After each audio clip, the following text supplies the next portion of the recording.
The woman stepping down wasn't her, wasn't the face from the faded photograph he'd studied every night for 3 months.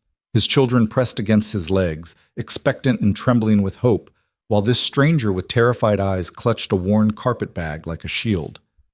"I'm so sorry," she whispered, voice breaking. "There's been a terrible mistake." But the real mistake? It wasn't hers. Stay with me until the end of this story. Hit that like button and comment your city below so I can see how far this tale of second chances travels. Now, let me take you back to where it all began. The Wyoming wind carried dust and broken promises across the depot platform that September afternoon in 1887. Ethan Mercer stood rigid as fence post, his calloused hands resting on the shoulders of his 2 children, Tommy, barely 6, and little Sarah, just 4 years breathing air on this unforgiving earth. The boy's Sunday shirt was already coming untucked despite Ethan's best efforts that morning, and Sarah's blonde braids hung slightly crooked, tied with ribbons that would have made his late wife Margaret weep at their lopsided enthusiasm. 3 months. 3 months of letters exchanged with a woman named Eleanor Whitfield from Boston. A widow herself, she'd written. Educated, experienced with children, seeking a fresh start in the West. Her photograph showed a stern-faced woman with dark hair swept into a severe bun, eyes that suggested capability and no-nonsense practicality. Exactly what Ethan needed. Exactly what his children needed. Not love. He'd buried love 18 months ago when winter fever took Margaret from him, leaving him with 2 babies who cried for their mama in the night and a ranch that demanded every waking hour he possessed. He needed help. A partnership. Someone who could mother his children while he kept the cattle alive and the bank from foreclosing on the only home they'd ever known. The stage was late, as it usually was, but Ethan had learned patience the hard way these past years. Tommy shifted restlessly beside him, standing on his tiptoes to peer down the dusty road. "Papa, is she really coming, the new mama?" Ethan's jaw tightened. "She's coming to help take care of you both. That's all for now, son." "But you said—" "Tommy." His voice came out harder than he'd intended, and he felt the boy shrink slightly. Ethan softened his tone, awkward, as always, with comfort. Let's meet her first, see if it suits." In truth, the decision was already made. He'd paid for her passage west, $63 he could scarcely afford. They'd exchanged promises through those carefully worded letters, promises that felt businesslike and safe. Nothing like the wild, terrifying love he'd known with Margaret. This would be different, cleaner, a transaction that benefited all parties. The stage finally appeared through the heat shimmer, horses laboring up the final stretch to Redemption Station. The town barely deserved the name, a handful of weathered buildings clinging to existence where the railroad hadn't bothered to reach. A general store, a saloon, a blacksmith, and a church with a bell that no longer rang. This was the edge of civilization, where people came to disappear or to be remade. Ethan straightened his vest, suddenly conscious of his appearance. He'd worn his best shirt, though best was relative for a man who spent his days wrestling cattle and mending fence. His face was weathered beyond his 32 years, carved by sun and grief into something harder than he'd ever intended to become. The stage pulled to a stop in a cloud of dust and creaking leather. Old Bill Morrison, the driver, climbed down with the stiffness of a man who'd been sitting too long. "Afternoon, Ethan," Bill called, spitting tobacco juice into the dirt. "Got your package from back east." Ethan's hands tightened on Tommy's shoulder. Package. As if Eleanor Whitfield were a piece of freight to be collected. But wasn't that exactly what this arrangement was? The stage door opened. A woman's hand emerged first, smaller than he'd expected, trembling slightly as it gripped the door frame. Then a boot, practical but worn at the heel, and then wrong. Everything was wrong. The woman who stepped down from the stage was young, far younger than Eleanor's 35 years. She couldn't have been more than 23 or 24, with auburn hair that caught the afternoon light like copper wire, escaping in wisps from a hastily pinned arrangement. Her face was pale beneath the dust of travel, eyes the color of summer grass wide with something that looked dangerously close to panic. She wore a simple gray traveling dress that had seen better days, clutching a carpet bag that appeared to contain everything she owned in this world. When her eyes met Ethan's across the platform, she froze like a rabbit spotting a hawk's shadow. "Mr. Mercer?" Her voice was soft, musical, nothing like the crisp Boston accent he'd expected. Ethan couldn't speak. His mind was cataloging all the wrongness, the age, the coloring, the way she held herself with a mixture of hope and terror that made his chest constrict with an emotion he couldn't name. "Papa?" Tommy tugged at his hand. "Is that her? Is that the lady from the letters?" "No." The word came out flat, final. Ethan took a step forward, his face hardening into the mask he wore when dealing with dishonest cattle buyers. "Who are you? Where's Eleanor Whitfield?" The young woman flinched as if he'd raised a hand to her. Her fingers tightened on the carpet bag until her knuckles went white. My name is Clara Hale. Mrs. Whitfield, She what?" Ethan's voice cut across the platform like a whip crack. Several townspeople who'd gathered to watch the stage arrival turned to stare, sensing drama. "Where's the woman I've been corresponding with? The woman I paid passage for?" Clara's throat worked as she swallowed hard. "Mrs. Whitfield became ill 2 days before departure. The agency... They said someone had to come. You'd already paid, and there was a contract, and I..." Her voice dropped to barely above a whisper. "I had nowhere else to go." The words hung in the dusty air between them. In the silence that followed, Ethan could hear his own heartbeat, could feel the weight of his children's confusion pressing against his legs. He'd been deceived. Sent a substitute like day-old bread from the baker, and he was supposed to just accept it, just take this terrified girl into his home and his children's lives? "No." He took Tommy's hand, reaching for Sarah with the other. "This isn't what we agreed to. You can get right back on that stage when Bill's ready to leave." "Sir, please." Clara took a step forward, and Ethan saw her sway slightly, exhausted from the journey. "If you'll just let me explain." "There's nothing to explain. I needed a woman with experience, with maturity, someone who could..." He stopped himself, painfully aware of the audience and his children's upturned faces. "This won't work. I'm sorry you came all this way, but you'll have to go back." "There is no back." The words burst from Clara with unexpected force, her composure cracking. "The agency dismissed me the moment I boarded that stage. My previous employment ended when my employer died. I have $3 to my name and no family waiting anywhere in this world.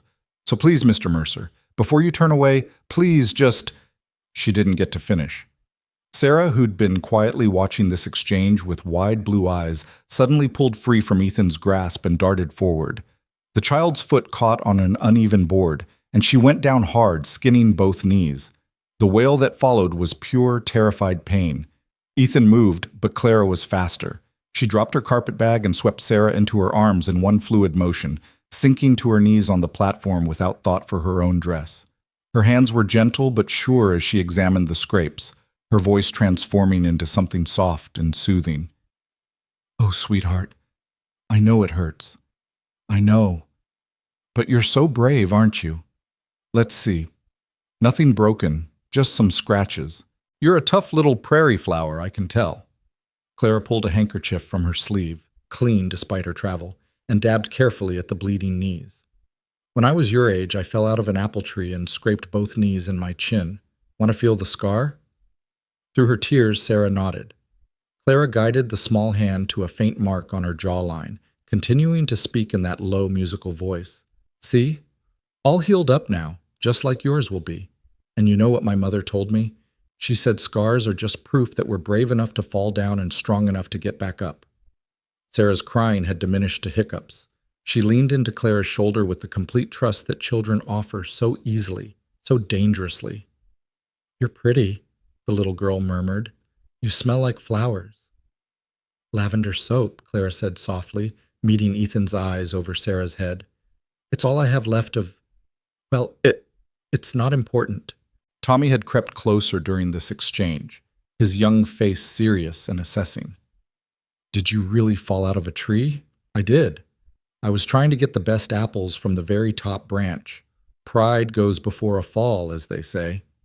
Clara smiled at the boy, and something in that smile made Ethan's chest ache.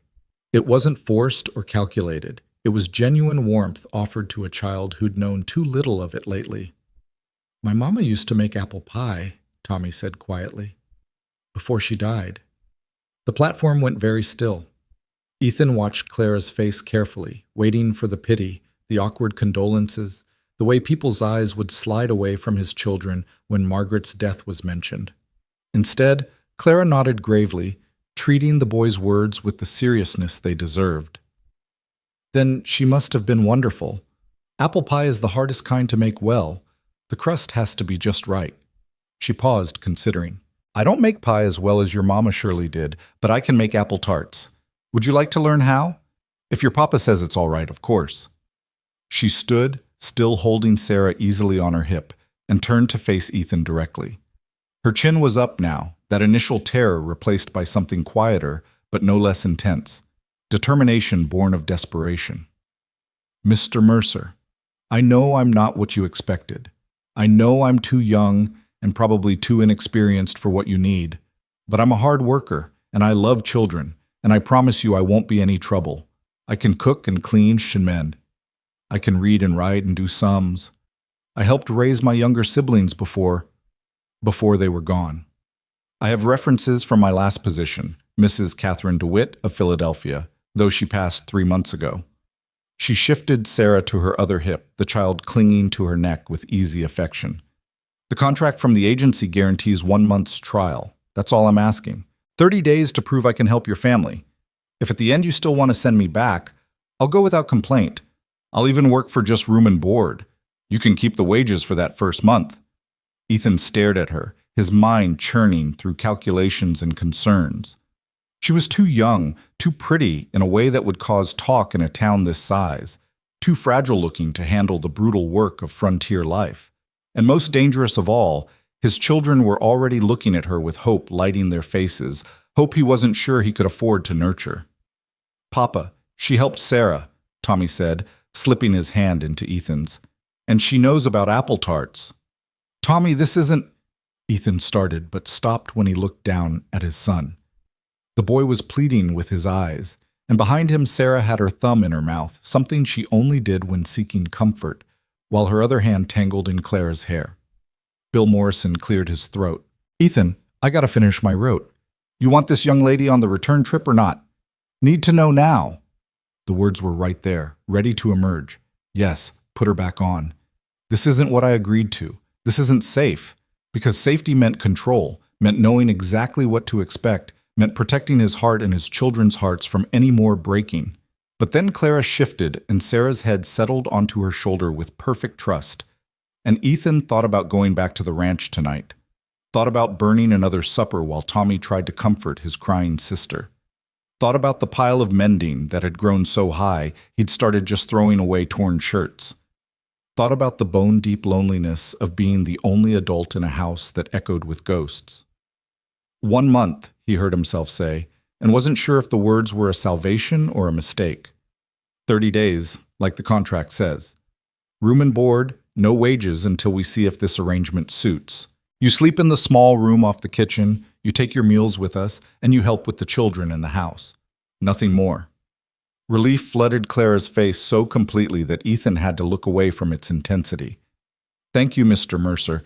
You won't regret—" "I already might," he cut her off, more harshly than necessary. "And it's a trial period. Don't go getting settled." He looked at Bill. "Her bag can stay. I'll settle the stage fare with you later." "Already settled," Bill said, giving Ethan a knowing look. "Paid in full to redemption, remember?" Ethan grunted acknowledgement and retrieved Clara's carpet bag from where she'd dropped it. It weighed almost nothing, a woman's entire life reduced to a few pounds of fabric and whatever memories could be folded between garments. The thought disturbed him more than he wanted to admit. "The wagon's this way." He started walking without looking back to see if she followed, Tommy trotting at his side. After a moment he heard Clara's footsteps, lighter than his but steady, Sarah still chattering softly in her arms about the flowers and the pretty lady.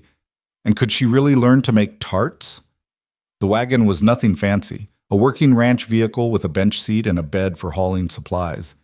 Ethan tossed Clara's bag in the back and turned to take Sarah, but his daughter clung tighter to Clara's neck. "Want to ride with Miss Clara, Papa?" "It's just Clara." the young woman said softly. And you should sit with your father, sweetheart. I'll be right here beside you. But Sarah was insistent with the stubbornness that came with being 4 years old, and Clara finally looked to Ethan for guidance, her eyes uncertain. He nodded curtly and helped them both up onto the bench, then lifted Tommy up to sit between them. He climbed up last, taking the reins with hands that had gentled horses and mended broken fences and buried a wife, but suddenly felt clumsy with the weight of a stranger's presence. The ride back to the ranch was 7 miles of rutted road through prairie grass that stretched to touch the sky. September was painting the landscape in golds and ambers, the Bighorn Mountains rising in purple shadows to the west. It was beautiful in a harsh, unforgiving way, beauty that could kill you if you didn't respect it. Clara was quiet at first, her arms still wrapped around Sarah, but Ethan could feel her attention taking in everything. The cattle grazing in the distance, the clusters of cottonwoods marking where water could be found, the endless sky that swallowed newcomers whole. "It's so open," she finally said, and he couldn't tell if it was wonder or fear in her voice. "That bother you?" No. She paused. In Philadelphia, you could go days without seeing the sky properly. Buildings crowded it out. It's vast. Vast can be lonely, Ethan said before he could stop himself, especially for someone used to city life. There's no neighbors for 3 miles, no town closer than what you just saw. Winter here can bury you in silence. He meant it as a warning, perhaps even hoping she'd reconsider before they got all the way to the ranch. Instead, Clara nodded slowly, her hand stroking Sarah's hair with an absent gentleness. "I've learned that loneliness isn't about how many people surround you, Mr. Mercer. Some of the loneliest moments of my life were in crowded rooms." She met his eyes briefly, and some of the fullest were in silence.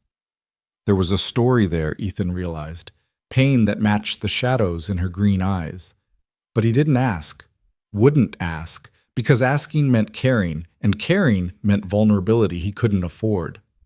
Tommy, who'd been uncharacteristically quiet, suddenly piped up. "Are you scared of cows?" Clara smiled. "I've never been close enough to one to know. Should I be?" "They're mostly nice if you don't spook them," Tommy said, with the seriousness of a boy sharing crucial information. "Papa says you gotta respect them but not fear them. Same with horses." "That sounds like good advice for many things in life," Clara replied. "I'll remember that." The ranch came into view over the next rise, a modest spread by Wyoming standards. The main house was sturdy but weather-worn, 2 stories of timber that had stood against 15 winters. The barn needed a new coat of paint, and the fencing showed signs of quick repairs rather than proper maintenance. There was a chicken coop, a root cellar, a smokehouse, and beyond it all, the grassland where Ethan's small herd grazed. It wasn't much. It wasn't the prosperous ranch Ethan had imagined building with Margaret, but it was home, and it was his, and it was one more mortgage payment away from being lost forever. Clara's sharp intake of breath made him glance over. She was staring at the house with an expression he couldn't quite read, not disappointment, but something else. Hunger, perhaps. The look of someone seeing haven after a long journey through hostile territory. "It needs work," Ethan said defensively. "I've been managing alone and there's only so many hours in a day." "It's beautiful," Clara said simply. "It looks like a home where people are loved." The words hit Ethan like a fist to the chest. Loved. Past tense now, though the evidence remained. The swing he'd built for Sarah hanging from the cottonwood. The small garden plot Margaret had insisted on despite the harsh soil. The rocking chair visible on the porch where she'd nursed both babies under the stars. He pulled the wagon to a stop in front of the house and climbed down without responding, reaching up to take Sarah. This time the child went to him willingly, wrapping her small arms around his neck. "Is the pretty lady staying, Papa? Is she our new mama?" "No." The word came out too hard, and he softened it. "She's here to help for a while, that's all. Don't—" He struggled for the right words, looking down at his daughter's hopeful face. "Don't go naming things that aren't decided yet, sweetheart." He set Sarah down and turned to help Clara from the wagon, his hand spanning her waist briefly as she stepped down. She was lighter than he'd expected, almost fragile under the layers of travel-worn clothing. Up close, He could see the shadows under her eyes, the weariness that went deeper than a few days of stagecoach travel. This was a woman who'd been running on hope and determination for far longer than was sustainable. "Tommy, take your sister inside and wash up," Ethan instructed. "Clara, Miss Hale, I'll show you where you'll be staying." "Just Clara is fine," she said quietly, following him up the porch steps. I don't need formality, Mr. Mercer." "Then it's Ethan. We don't stand on ceremony out here much." He opened the front door, and the familiar smell of home hit him. Wood smoke and leather, and the faint ghost of Margaret's lavender sachets that still lingered in unexpected corners. The front room was tidy enough by bachelor standards. Furniture that had been carefully chosen now showed the wear of children and grief. Cushions permanently dented, a table with water rings that wouldn't buff out, curtains that needed mending. Through the doorway, the kitchen was visible, and beyond that, the small room where Clara would sleep. But Clara had stopped in the center of the front room, turning in a slow circle. Her eyes cataloged everything: the photographs on the mantel, including one of Margaret in her wedding dress, the children's toys clustered in a corner, the bookshelf with its mix of practical manuals and a few treasured novels, the piano against one wall that hadn't been played since Margaret's hands had last touched the keys. "Your wife was beautiful," Clara said softly, nodding toward the photograph. "The children have her eyes." Ethan's throat tightened. "Yes, they do." He moved toward the kitchen, needing to escape the observation. "Your room is through here." The small room off the kitchen had been Margaret's sewing room, though Ethan had cleared out most of her things months ago, unable to bear looking at them. A narrow bed, a washstand, a small chest of drawers, and a window that looked out over the eastern prairie. Simple and spare. Clara set her carpet bag on the bed and ran her hand over the quilt. One of Margaret's creations, a pattern of stars that had taken her 2 winters to complete. "It's perfect. Thank you." "Supper's at 6. I usually just make something simple: beans, salt pork, bread when there's time to bake." Ethan stood awkwardly in the doorway. "You don't have to start working tonight. You've traveled far. Rest if you need to." "I'd like to make supper, if that's all right." Clara turned to face him, her hands clasped in front of her. "I'd like to start as I mean to continue, and I'd like to be useful, Mr. Mercer." "Ethan, I need to be useful." There was something desperate in that admission, as if being useful was the only thing keeping her tethered to the world. Ethan recognized it because he'd felt it himself in those first awful months after Margaret's death. The need to work until exhaustion claimed him, because stopping meant thinking, and thinking meant drowning. "All right then. Kitchen's yours. There's a chicken needs dressing if you're up for it, and root vegetables in the cellar, flour and such in the pantry." He paused. "The children like their food plain. Nothing too fancy." "I understand." Clara moved past him into the kitchen, and he caught that scent of lavender again, incongruous in this rough setting. She began examining the space with the efficiency of someone trained to adapt quickly, finding where things were stored, assessing what she had to work with. Ethan should have left then, should have gone to check on the children or start on the evening chores. Instead, he found himself lingering, watching as Clara rolled up her sleeves and tied on an apron she found hanging by the stove. Her movements were practiced, confident in this domain in a way she hadn't been on the platform. "You've done this before," he observed, "cooking for a household." "I was in service for 3 years before Mrs. DeWitt took me as her companion, and before that—" She trailed off, focusing on pumping water into a basin. "I learned young to make much from little." Service. So she'd been a servant, not a governess or teacher as Eleanor Whitfield had been. The agency had sent him someone from an entirely different class, with entirely different credentials. He should have been angrier about the deception, but watching her work with quiet capability, he found his irritation fading into something more complicated. "The children, they've had it rough," Ethan heard himself say. "Tommy was barely 4 when Margaret died, and Sarah doesn't remember her much at all, though she won't admit it. They've been starved for a woman's touch, and they're liable to—" He struggled for the words. "They're liable to get attached quickly, too quickly." Clara stilled, her hands resting on the edge of the basin. When she looked at him, her eyes were bright with unshed tears. And you're afraid that in 30 days, I'll leave and break their hearts. Yes. The admission cost him, but it was the truth. I can't protect them from much in this life, but I can try to protect them from that. I understand. Claire's voice was barely above a whisper. I'll be careful. I'll keep my distance. But even as she said it, Ethan heard Sarah's laughter from the other room where Tommy was telling her some story, and he knew it was already too late for distance.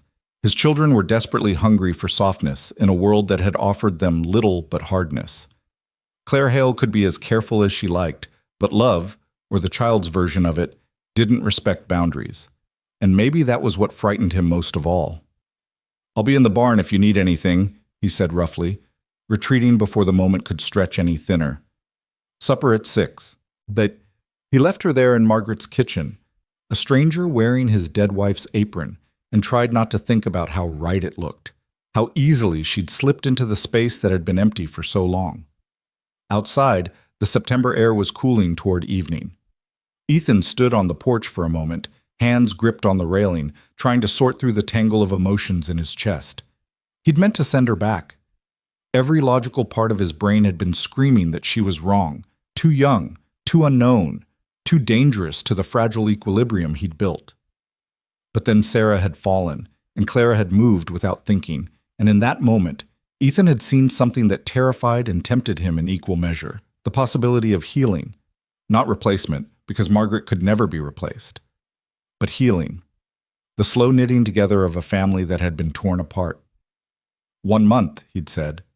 30 days to see if it could work. 30 days to see if his heart could survive the risk. Inside the house, through the window, he could see Clara moving through the kitchen with growing confidence. She'd found the chicken and was making short work of preparing it, her movements efficient but not rushed. And drifting through the open door came her voice, soft and melodic, singing something he didn't recognize. A lullaby, perhaps, or just a tune to fill the silence. Tommy appeared in the kitchen doorway, watching her with solemn curiosity. Clara said something that made the boy smile. Actually smile, something Ethan hadn't seen enough of lately. Then Sarah toddled in, and Clara swept her up onto a chair at the table, found her a scrap of dough to play with while she worked. It looked like a family. It looked like home. And that was the most dangerous thing of all. Ethan turned away and headed for the barn, where the work was simple and the emotions were confined to whether the fence would hold and if the cattle were healthy. Out here, he knew the rules. Out here, everything made sense. But when the dinner bell rang at 6 o'clock, Margaret's old bell that Ethan hadn't heard in months because he'd stopped bothering with such niceties, he found himself hurrying back to the house despite his better judgment. The kitchen table was set properly for the first time since Margaret's death. Real napkins, plates that matched, cups set just so. The chicken was roasted golden brown, surrounded by vegetables that actually looked appealing. Fresh bread steamed in a basket, and there was even a small pot of butter that Clara must have found in the coldest corner of the root cellar. "Papa, look!" Sarah bounced in her chair. "Miss Clara made a feast." "It's just supper," Clara said quickly, as if afraid she'd overstepped. "I hope it's all right." "I found most things in the pantry and cellar. If I've used anything I shouldn't have, it's fine." Ethan took his seat at the head of the table, uncomfortable with the formality of it all. "You didn't have to go to this trouble." "It wasn't trouble." Clara served the children first, cutting Sarah's chicken into small pieces without being asked, giving Tommy slightly larger portions with a conspiratorial smile. "I enjoy cooking. It's one of the few things I'm truly good at." They ate in a silence that gradually became less awkward. The food was excellent, better than anything Ethan had managed in the past year and a half. The chicken was tender, seasoned with herbs that must have come from Margaret's dried collection. The bread was fresh and soft, the vegetables cooked just right. "This is really good," Tommy ventured, looking between Clara and his father as if seeking permission to acknowledge it. "Thank you, Tommy. That's kind of you to say." Clara smiled at the boy, and Ethan noticed she'd barely touched her own food, focused instead on making sure the children had what they needed. "You should eat," he said gruffly. "No point in cooking if you don't enjoy it yourself." Clara picked up her fork obediently, but he could see the tension in her shoulders, the way she was trying so hard to do everything perfectly. She was afraid, he realized, afraid of making a mistake, afraid of being sent away, afraid of... Tell us about Philadelphia, Ethan said suddenly, surprising himself. The children have never been to a big city. They'd probably like to hear about it. Clara's eyes widened slightly, then softened. Philadelphia is very different from here. The buildings are so tall they block out the sun in some streets, and there are so many people, thousands and thousands of them, all crowded together. The noise never really stops, even at night. Did you like it there? Tommy asked around a mouthful of bread. Parts of it. I like the libraries and the parks. There's a beautiful park called Rittenhouse Square where families would go on Sunday afternoons, but... She paused, choosing her words carefully. But I always felt like I was looking at life through a window rather than living it myself. Does that make sense? Sarah shook her head no, but Tommy nodded thoughtfully. Mama used to say she felt like that sometimes in town, the boy said quietly. She said she only felt real out here, where the sky was big. The mention of Margaret hung in the air. Clara didn't flinch away from it. Your mother sounds like she was very wise and very brave to make a life in a place this wild. She was, Ethan said, his voice rough with old grief. She was both those things. After supper, Clara insisted on cleaning up while Ethan got the children ready for bed. It was a routine that had become his alone, the washing of faces, the brushing of teeth, the changing into nightclothes, while Tommy protested he was too old for help, and Sarah insisted she wasn't tired even as her eyes drooped. But tonight, Clara appeared in the doorway of the children's room just as Ethan was trying to manage Sarah's tangled hair with a brush, making the child yelp with each stroke.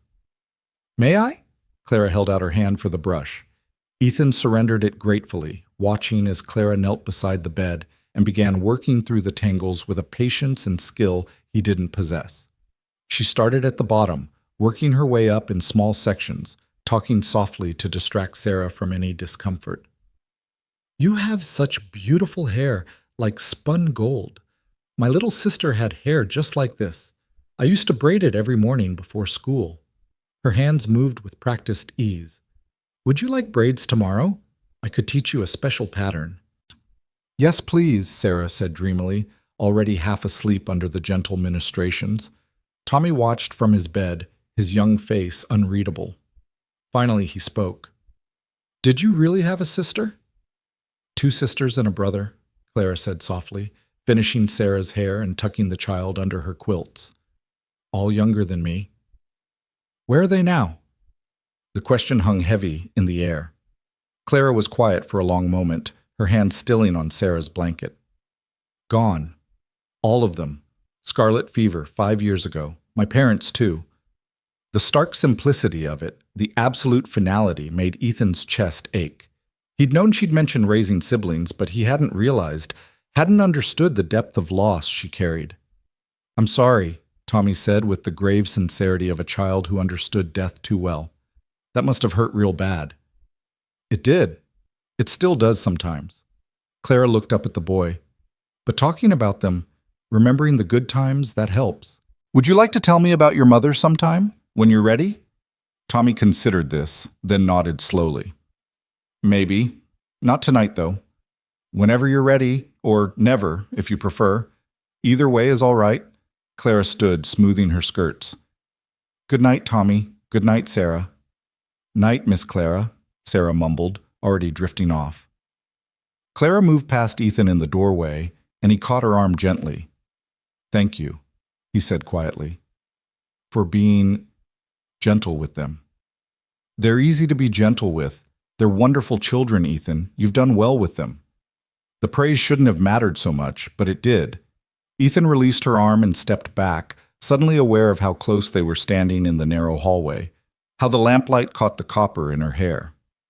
I should check on the animals one more time before bed, he said, retreating. Make yourself at home. There's water in the kitchen if you need it. He fled to the barn like a coward, spending far longer than necessary checking on horses and cattle that were perfectly fine. When he finally returned to the house, the lamps were dimmed and Clara's door was closed. A thin line of light showed beneath it. She was still awake, probably unpacking her meager belongings, or perhaps writing letters to... who?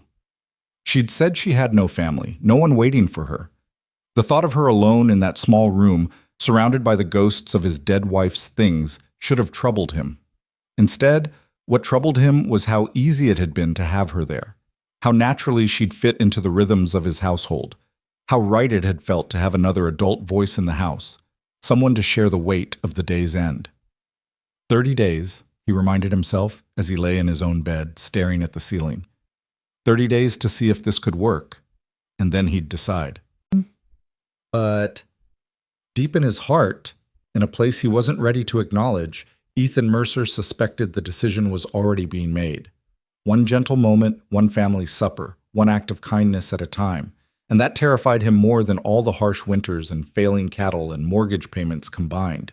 Because losing someone you needed was hard, but losing someone you'd started to love, that could destroy you. The first week passed in a rhythm that felt both strange and inevitable, like a river finding its course through new territory. Clara rose before dawn each morning, moving through the kitchen with quiet efficiency while the household still slept. Ethan would wake to the smell of coffee already brewing, biscuits in the oven, and the soft sounds of someone who knew how to make a house feel lived in again. He'd lie there for those first few moments, caught between comfort and guilt, because it felt too much like before, like when Margaret's presence had filled these rooms with warmth. But it wasn't the same. Clara moved differently, spoke differently. Even the sound of her footsteps on the floorboards was lighter, more hesitant, as if she were still asking permission to exist in this space. "You don't have to get up this early," Ethan told her on the third morning, finding her already dressed and working on breakfast when he came downstairs. "I can manage coffee and something simple." Clara looked up from the stove, a smudge of flour on her cheek. "I don't mind. I've never been good at sleeping late, and I like the quiet of mornings. It gives me time to think." She paused, her hand stilling. "But if you'd prefer to have this time alone, I can—" "No." The word came out faster than he'd intended. "No, it's fine. Good, even. The coffee's better than what I make." A small smile touched her lips, there and gone like a bird landing briefly before taking flight again. "I'll take that as high praise from a Wyoming rancher." They fell into an unspoken routine. Ethan would drink his coffee standing by the window, looking out over the land as the sun crept above the horizon, painting the prairie in shades of gold and amber. Clara would work at the stove, occasionally asking quiet questions about how he liked things prepared, what the children preferred, whether he minded if she reorganized the pantry to make more sense. He never minded. Truth was, he was grateful for someone who cared enough to ask.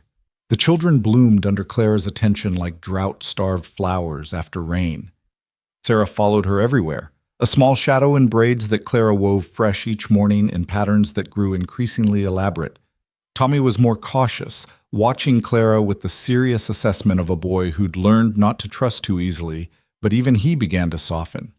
It was the small things that undid the boy's resistance. The way Clara asked his opinion about which vegetables to plant in the spring garden, treating his answers with genuine consideration. How she'd sit with him while he struggled through his reading lessons, never making him feel stupid when he stumbled over words, instead offering patient encouragement. The afternoon she spent an hour helping him build a better trap for the gophers that plagued the barn, her skirts hiked up practically as she knelt in the dirt beside him, discussing engineering principles as if he were a fellow adult. "She's real smart, Papa," Tommy confided one evening as Ethan tucked him in. "She knows about stars and how plants grow and why the wind changes direction. Almost as smart as Mama was." The comparison should have stung, but instead it settled into Ethan's chest with a bittersweet ache. "Your Mama would have liked that. She always wanted you to have someone to answer your questions." "Do you like Miss Clara?" Tommy's eyes were too knowing for a 6-year-old. "I mean, do you think she can stay after the month is done?" Ethan smoothed his son's hair back, buying time. "We'll see how it goes, son. Let's not get ahead of ourselves." But he was getting ahead of himself. That was the problem. He'd catch himself watching Clara when she didn't know, the way she hummed while kneading bread, the tenderness with which she mended Sarah's torn dress, the quiet competence she brought to every task.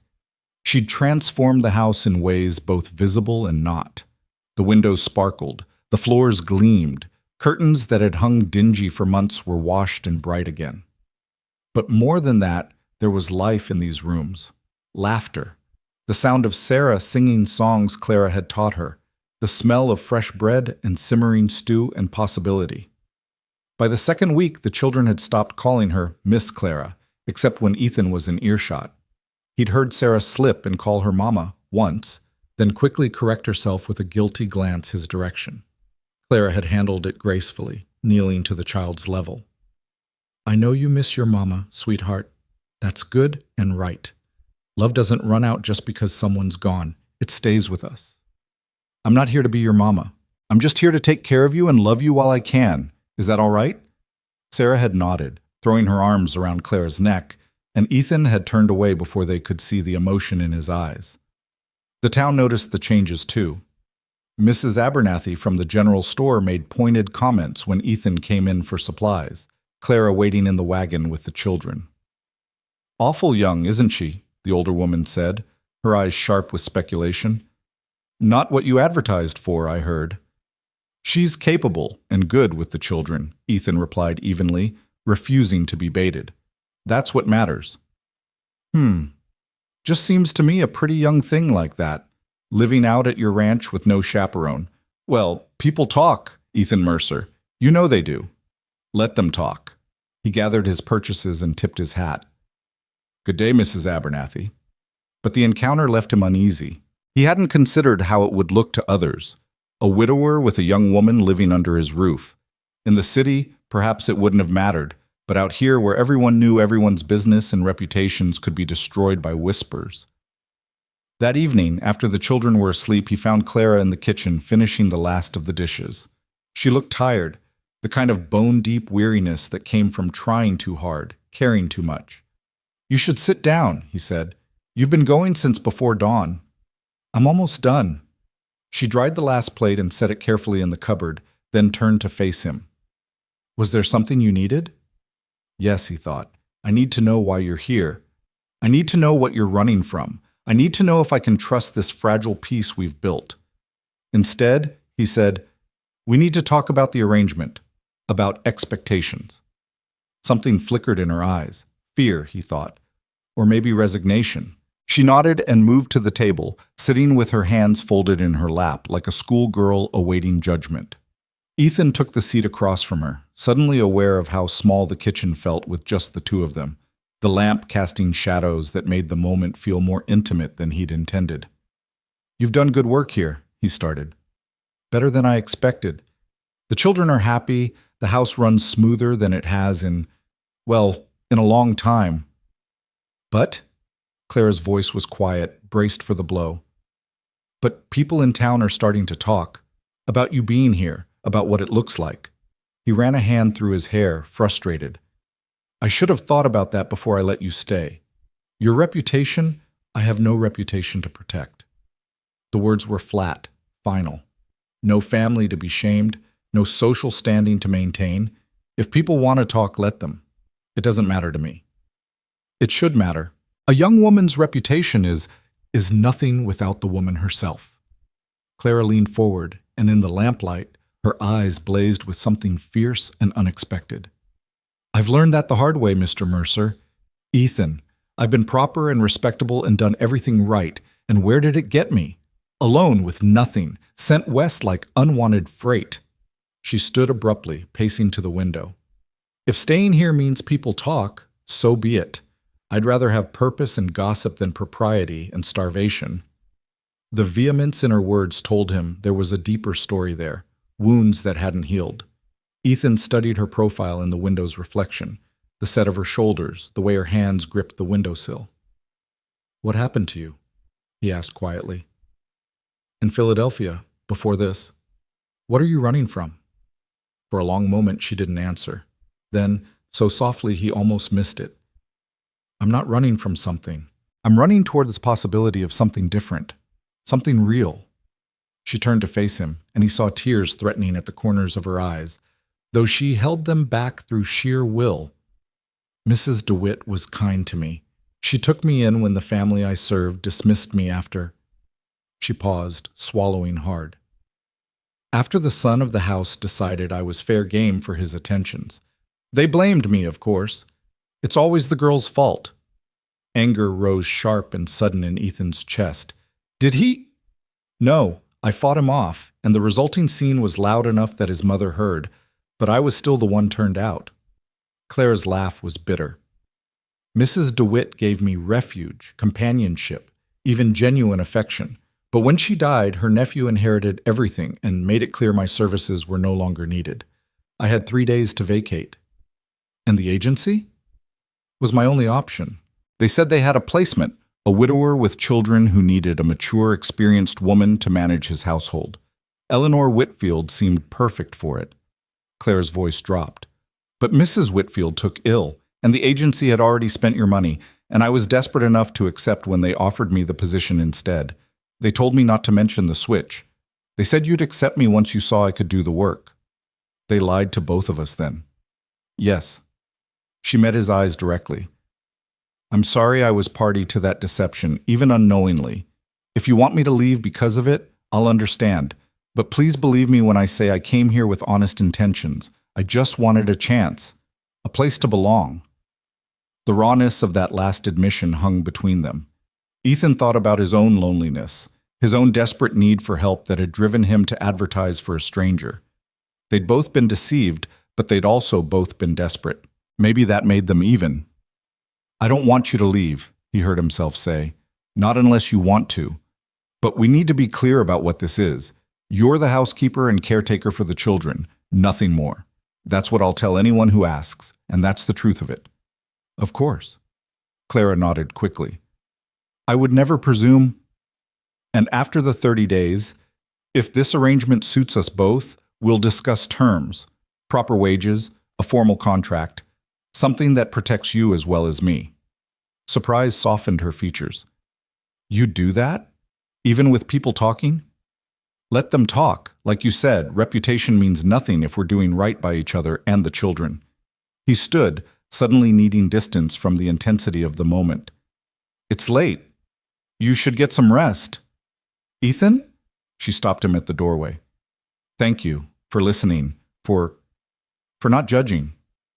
We've all got our stories, Clara, all got our scars. He paused, his hand on the doorframe. For what it's worth, that family that dismissed you. They were fools.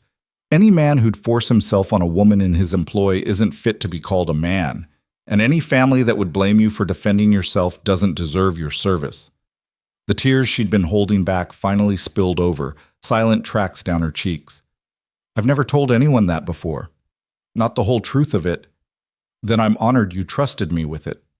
He nodded goodnight and left before the moment could unspool any further, before he could do something foolish like offer comfort that would blur the careful lines he'd just drawn.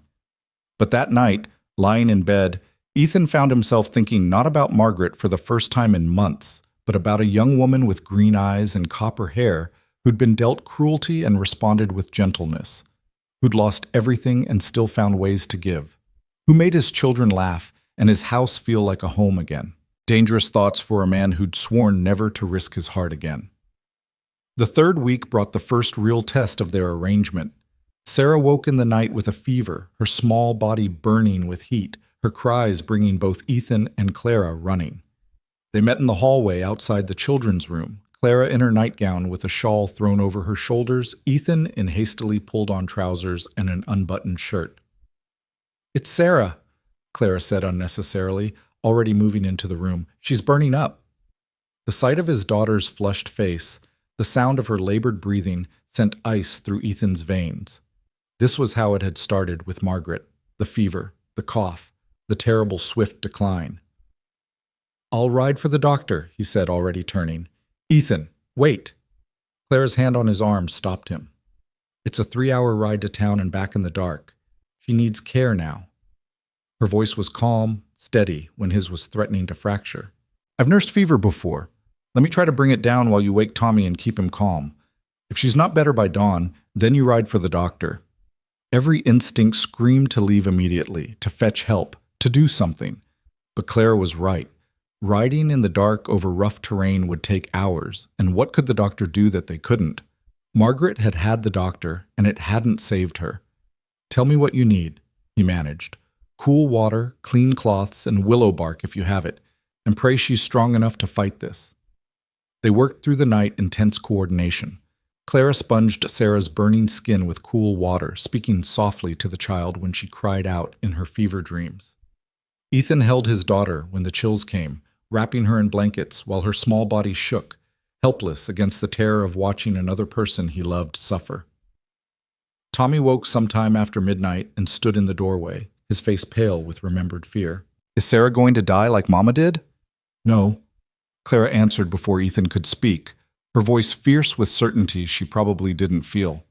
"No, Tommy, this is just a fever. Children get them and recover all the time. Your sister is strong, and we're taking good care of her. Can I help?" "Yes." Clara gestured him over. "You can hold her hand and tell her stories. Sick people need to hear familiar voices, to know they're not alone. Can you do that?" Tommy climbed onto the bed and took his sister's hand, his young voice trembling as he began recounting the story of the three bears. Clara caught Ethan's eye over the children's heads, and in that look was understanding, shared fear, and something else, a kind of partnership forged in crisis. By dawn, Sarah's fever had broken. She slept peacefully for the first time in hours, her breathing even and unlabored. Tommy had fallen asleep beside her, still holding her hand. Clara sat in the rocking chair by the window, her head tipped back against the wood, eyes closed in exhaustion. Ethan stood in the doorway watching them, this tableau of his fractured family held together by a woman who'd been a stranger 3 weeks ago. His chest ached with emotions he couldn't name, gratitude tangled with fear, tangled with something dangerously close to affection. "Clara," he spoke softly, not wanting to wake the children. "You should rest." Her eyes opened slowly, focusing on him. "Is she all right?" "Thanks to you." He moved into the room, crouching beside the rocking chair. I don't know what I would have done if you hadn't been here, if I'd been alone with this." "You would have managed. You're stronger than you think." She smiled faintly. "But I'm glad I could help. That's why I'm here, after all." "Is it?" The question came out before he could stop it. "Is that the only reason?" Something shifted in her eyes, a vulnerability that made his breath catch. "I don't know anymore. It started that way, but now I can't imagine being anywhere else." The admission hung between them, weighted with meaning neither of them was quite ready to name. "These past 3 weeks have been the happiest I've known in years, Ethan. Even with the work, even with the uncertainty, I feel like I matter here, like I'm part of something." "You are." His hand found hers where it rested on the arm of the chair, his roughened fingers closing over her slender ones. "You matter to the children, to this household, to—" He couldn't finish. Couldn't give voice to the truth that was becoming harder to deny with each passing day, that she mattered to him as well, that the careful distance he'd tried to maintain was crumbling like creek banks in spring flood, that when she'd appeared in the hallway tonight in her nightgown with her hair loose around her shoulders, his first thought hadn't been propriety but relief that he wouldn't have to face this alone. Clara turned her hand in his, her palm pressing against his palm. "The month is almost up. We need to talk about what comes next." "I know." Ethan stood abruptly, breaking the contact before it could lead somewhere dangerous. "But not now. Not when we're both exhausted and emotional. We'll talk in a few days when Sarah's fully recovered and we can think clearly." It was a coward's retreat, and they both knew it. But Clara nodded, letting him escape without pressing the issue. "All right, a few days." Sarah recovered quickly, as children often do, bouncing back with the resilience of youth. Within 2 days, she was demanding to be let outside, complaining that Claire was being too cautious when she insisted on one more day of rest. "You're a tyrant," Ethan told Clara with amusement as Sarah pouted from her bed, surrounded by toys and books meant to keep her entertained. "I'm practical. Fevers can relapse if you push too hard too soon." But she smiled as she said it, ruffling Sarah's hair. "One more day, sweetheart, then you can run wild again." "Will you make cookies if I'm good?" Sarah tried to negotiate. "Probably even if you're not good," Clara laughed. "But don't tell your father I'm such a soft touch." "I already know." Ethan caught Clara's eye, and something warm passed between them, the easy affection of two people learning to work in tandem, to anticipate each other's needs and rhythms. It was Tommy who finally forced the conversation they'd been avoiding. The fourth week dawned with September sliding toward October, the aspens beginning their transformation to gold, the air carrying the first hints of the winter to come. At breakfast, the boy pushed his eggs around his plate, his face troubled. "Tommy?" Clara noticed immediately. "What's wrong? Are you feeling ill?" "No." He set down his fork with exaggerated care. "I'm fine. I need to ask Papa something." Ethan lowered his coffee cup, suddenly alert to his son's serious tone. "All right, ask." "The month is almost done. Almost 30 days. Tommy looked between his father and Clara, his young face far too solemn. "Is Miss Clara leaving? Because if she is, I need to know. I need to prepare." The word broke Ethan's heart. Prepare. As if losing people was something a 6-year-old should have to steel himself against. "Tommy," he started, but Clara interrupted. "That's not up to me, sweetheart. That's your father's decision." "Then, Papa, please." Tommy's eyes were bright with unshed tears. "Please let her stay. I know you said not to get attached, but I am attached. We both are." He gestured to Sarah. "She makes things better. She makes it feel like we're a real family again." The silence that followed was heavy with everything unsaid. Ethan looked at his son's pleading face, then at Sarah, who'd stopped eating to watch with wide, hopeful eyes. Finally, his gaze landed on Clara, who sat very still, her hands folded in her lap, her expression carefully neutral, though he could see the tension in her shoulders, the rapid pulse at her throat. "Clara," he said quietly, "could we speak privately? Children, finish your breakfast." He stood and walked out to the porch, hearing Clara follow moments later. The morning was cool, the sun just beginning to burn off the mist that lay in the low places.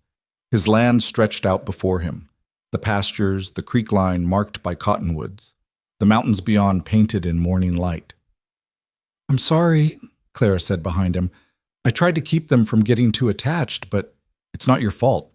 Ethan turned to face her. "I'm the one who let this go on, who let myself pretend we could keep this temporary when everything about it feels permanent." "What are you saying?" "I'm saying I want you to stay. Not for 30 days, not for a trial period, but for as long as you want to be here." The words came easier than he'd expected. "The children need you. The household runs better with you. And you?" She stepped closer, her eyes searching his face.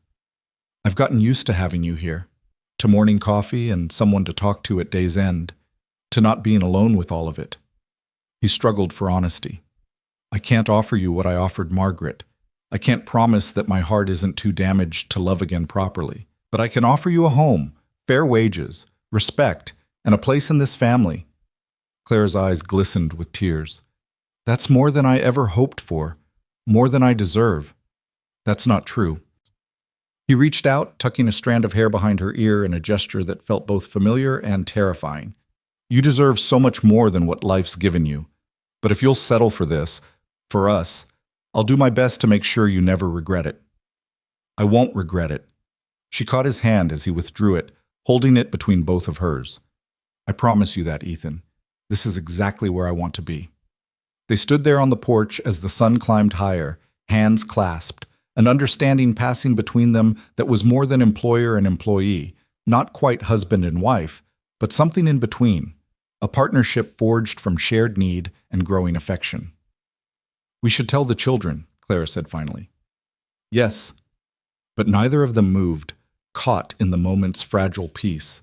Inside, Tommy and Sarah waited with barely contained anxiety. When Ethan and Clara returned to the kitchen, the children's faces were studies in hope and dread. "Miss Clara is staying," Ethan announced simply.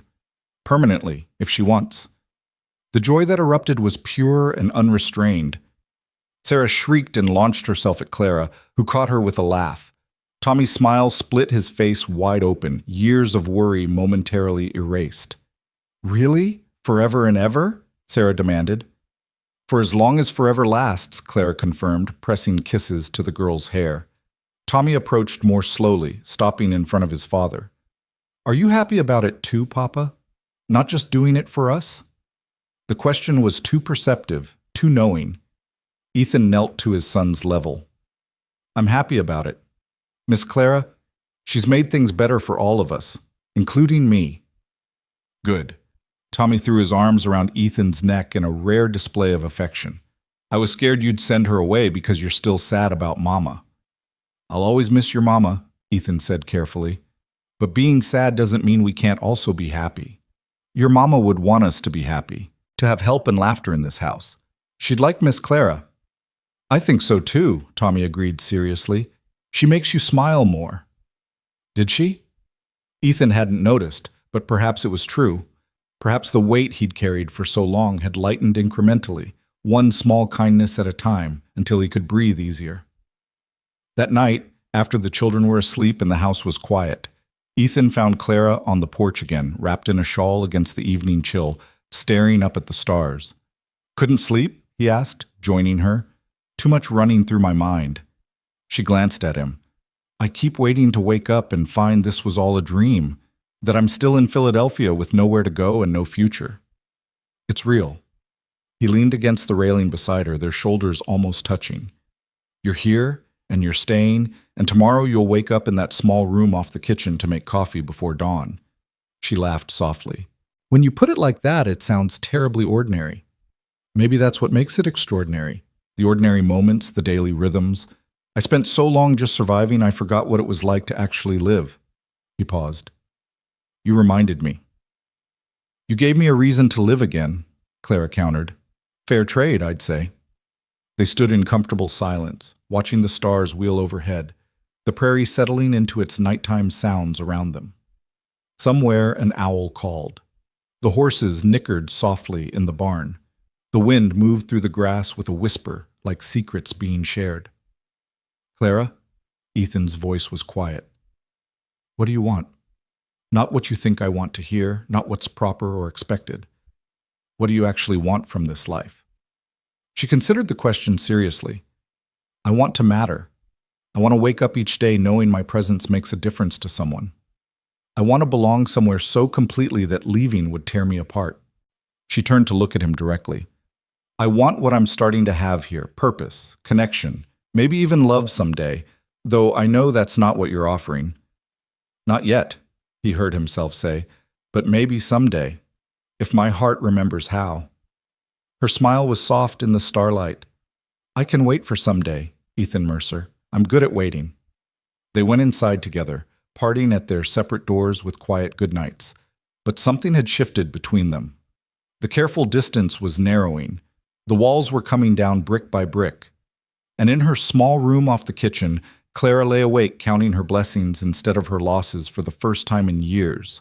While in his room down the hall, Ethan stared at Margaret's photograph and whispered a silent apology that felt more like permission. Permission to heal, to hope, to perhaps, eventually, love again. The month had ended, but something new was beginning, something neither of them had planned for but both desperately needed. A temporary arrangement had become a permanent home, and that was more terrifying and wonderful than either of them had dared to imagine. October arrived with a vengeance, bringing cold rain that turned the roads to mud and kept them close to the ranch for days at a time. Clara didn't seem to mind the isolation. If anything, she thrived in it, turning the enforced togetherness into opportunities for small domestic pleasures, teaching Sarah to knead bread, helping Tommy with his letters by the fire, mending Ethan's shirts with stitches so fine they were nearly invisible. The rhythm they'd found in September deepened into something more substantial. Ethan caught himself anticipating Clara's reactions to things, storing up small observations from his day to share with her over evening coffee. The way she'd tilt her head when listening, really listening, as if his thoughts about cattle prices or fence repairs mattered as much as philosophy. How she'd bite her lower lip when concentrating on a difficult repair, her fingers working with patient precision. The soft humming that meant she was content, a tuneless melody that had become the soundtrack to his household. But contentment, Ethan had learned the hard way, was a fragile thing. And on a gray afternoon in mid-October, that fragility shattered. The knock on the door came just after lunch, unexpected enough that all of them looked up from the table. Visitors were rare this time of year, rarer still in weather like this. Ethan wiped his mouth and stood, exchanging a glance with Clara that held a question neither could answer. The man on the porch was a stranger, middle-aged, well-dressed despite the mud splattered on his coat, with the officious air of someone accustomed to authority. He held a leather satchel protected under his arm and regarded Ethan with the cool assessment of a banker calculating risk. "Mr. Ethan Mercer?" His voice was clipped, Eastern, out of place in this rough country. "That's right. What can I do for you?" "My name is Howard Pemberton. I'm a registry agent for the Western Matrimonial Agency." He pulled a document from his satchel. "I'm here to conduct a follow-up inspection regarding the placement of Miss Clara Hale." Every muscle in Ethan's body tensed. "Inspection? Standard procedure for all placements, I assure you. The agency takes its reputation seriously. We need to verify that the arrangement is satisfactory for both parties and that Miss Hale is being treated according to the terms of the contract." Pemberton's eyes moved past Ethan into the house, cataloging details. "May I come in? This won't take long." Ethan wanted to refuse, to send this man back into the rain and away from the life they'd built. But refusing would raise questions, might even put Clara's position at risk if the agency deemed him uncooperative. He stepped back reluctantly, allowing Pemberton inside. Clara had risen from the table, her face gone pale at the sight of the stranger. The children clung to her skirts, sensing the tension that had suddenly filled the room. "Miss Hale," Pemberton inclined his head with cool courtesy. "I trust you're well?" "Yes, sir." Her voice was steady, but Ethan heard the tremor underneath. "Quite well, thank you." "Excellent. Then you won't mind answering a few questions." Pemberton set his satchel on the table, pulling out papers and a pen. "Mr. Mercer, if you could give us a moment of privacy." "No." The word came out harder than Ethan intended. "Anything you need to ask Clara, you can ask with me present. This is my home, and she's under my protection." Something flickered in Pemberton's eyes. Surprise, perhaps, or calculation. "Very well. Miss Hale, are your accommodations adequate?" "Yes, sir. Very much so." "And your duties? Are they as outlined in the contract?" "Yes." Clara's hands twisted together. "I care for the household and the children. Mr. Mercer has been nothing but proper and respectful."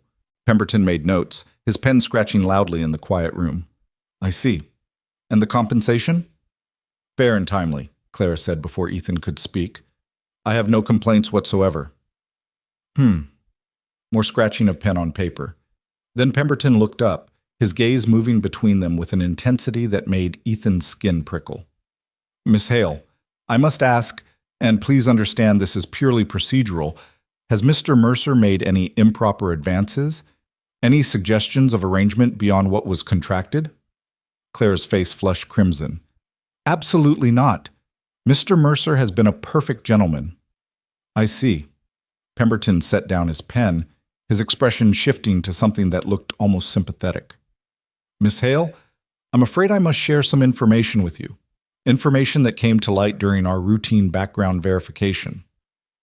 The air in the room seemed to thin.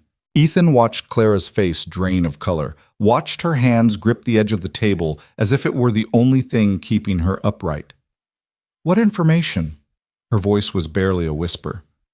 "The agency conducted a more thorough investigation after your placement, given the unusual circumstances of your substitution for Mrs. Whitfield." Pemberton pulled another document from his satchel. "We contacted your previous employer, the DeWitt estate. The nephew who inherited, a Mr. Charles DeWitt, was quite forthcoming about the reasons for your dismissal." "That's a lie." Clara's voice shook with sudden fury. "I told you what happened. His son attacked me, and they blamed—" "Mrs. DeWitt had no son, Miss Hale." Pemberton's voice was gentle but implacable. "She was a spinster. Mr. Charles DeWitt reported that you were dismissed for theft. Small items at first, jewelry, household silver. When confronted, you became hysterical and made wild accusations to deflect blame." The words fell like stones into still water, sending ripples of shock through the room. Ethan stared at Clara, seeing her face crumple, seeing the devastation in her eyes. "No." She shook her head violently. "No, that's not true. He's lying. Charles wanted me gone because I refused his advances after his aunt died. This is his revenge for—" "Miss Hale, I have it documented here." Pemberton held up the paper. Signed statements, dates, details of missing items. I'm sorry, but the evidence is quite clear. I didn't steal anything, Claire's voice broke. Ethan, you have to believe me. I would never. But Ethan had gone very still, his mind reeling. He thought about how easily she'd integrated into his household, how she'd known where everything was, how to make the most of limited resources, how little he actually knew about her beyond what she'd told him. And what if she'd been lying? What if the whole sad story about her family, her dismissal, her desperation, what if it had all been calculated to gain his sympathy? Mr. Mercer, Pemberton's voice cut through his spiraling thoughts. I must advise you that the agency cannot, in good conscience, allow this placement to continue. Miss Hale has violated the terms of her contract through misrepresentation of her character and history. We'll arrange for her transportation back east and refund your fees. Ethan, please. Clara reached for him and he took a step back instinctively. The hurt that flashed across her face was like a physical blow, but he couldn't think past the roaring in his ears, the fear that was rising like floodwater. He'd let her into his home, into his children's hearts. He'd been starting to open his own damaged heart to the possibility of trusting again, and all along she might have been deceiving him, might have been stealing from him. He'd been so focused on the children he hadn't kept track of household items. Margaret's jewelry was in a box upstairs. Had Clara been through it? Was that why she'd been so eager to stay, so willing to work for room and board at first? Papa? Tommy's voice was small and frightened. What's happening? Why is the man saying bad things about Miss Clara? Ethan looked at his son, at Sarah who was crying into Clara's skirts, and something cold and hard settled in his chest. He'd been a fool. He'd let hope and loneliness cloud his judgment, and now his children would pay the price. Tommy, take your sister upstairs. His voice came out flat, emotionless. Now. But Papa. Now, son. Tommy obeyed reluctantly, pulling a sobbing Sarah away from Clara. The children's footsteps on the stairs sounded like a funeral march. When they were gone, Ethan forced himself to look at Clara. She stood frozen, tears streaming down her face, her hands clasped in front of her as if in supplication. Is any of it true? He asked quietly. The family you said you lost, the son who attacked you, was any of it real? All of it was real. Her voice was raw with desperation. Ethan, I swear to you on everything I hold sacred. You hold nothing sacred. The words exploded from him with all the fear and betrayal churning in his gut. You came here under false pretenses. You wormed your way into my children's affections, into my trust, and the whole time you were lying. What were you planning? To rob me blind and disappear? To wait until I was fool enough to marry you and then take everything? No, how can you even think? Clara choked on a sob. I love those children. I love this place. I would never hurt any of you. Love. Ethan laughed bitterly. You don't know what that word means.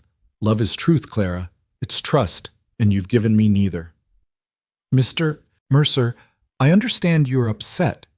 Pemberton's voice was maddeningly calm.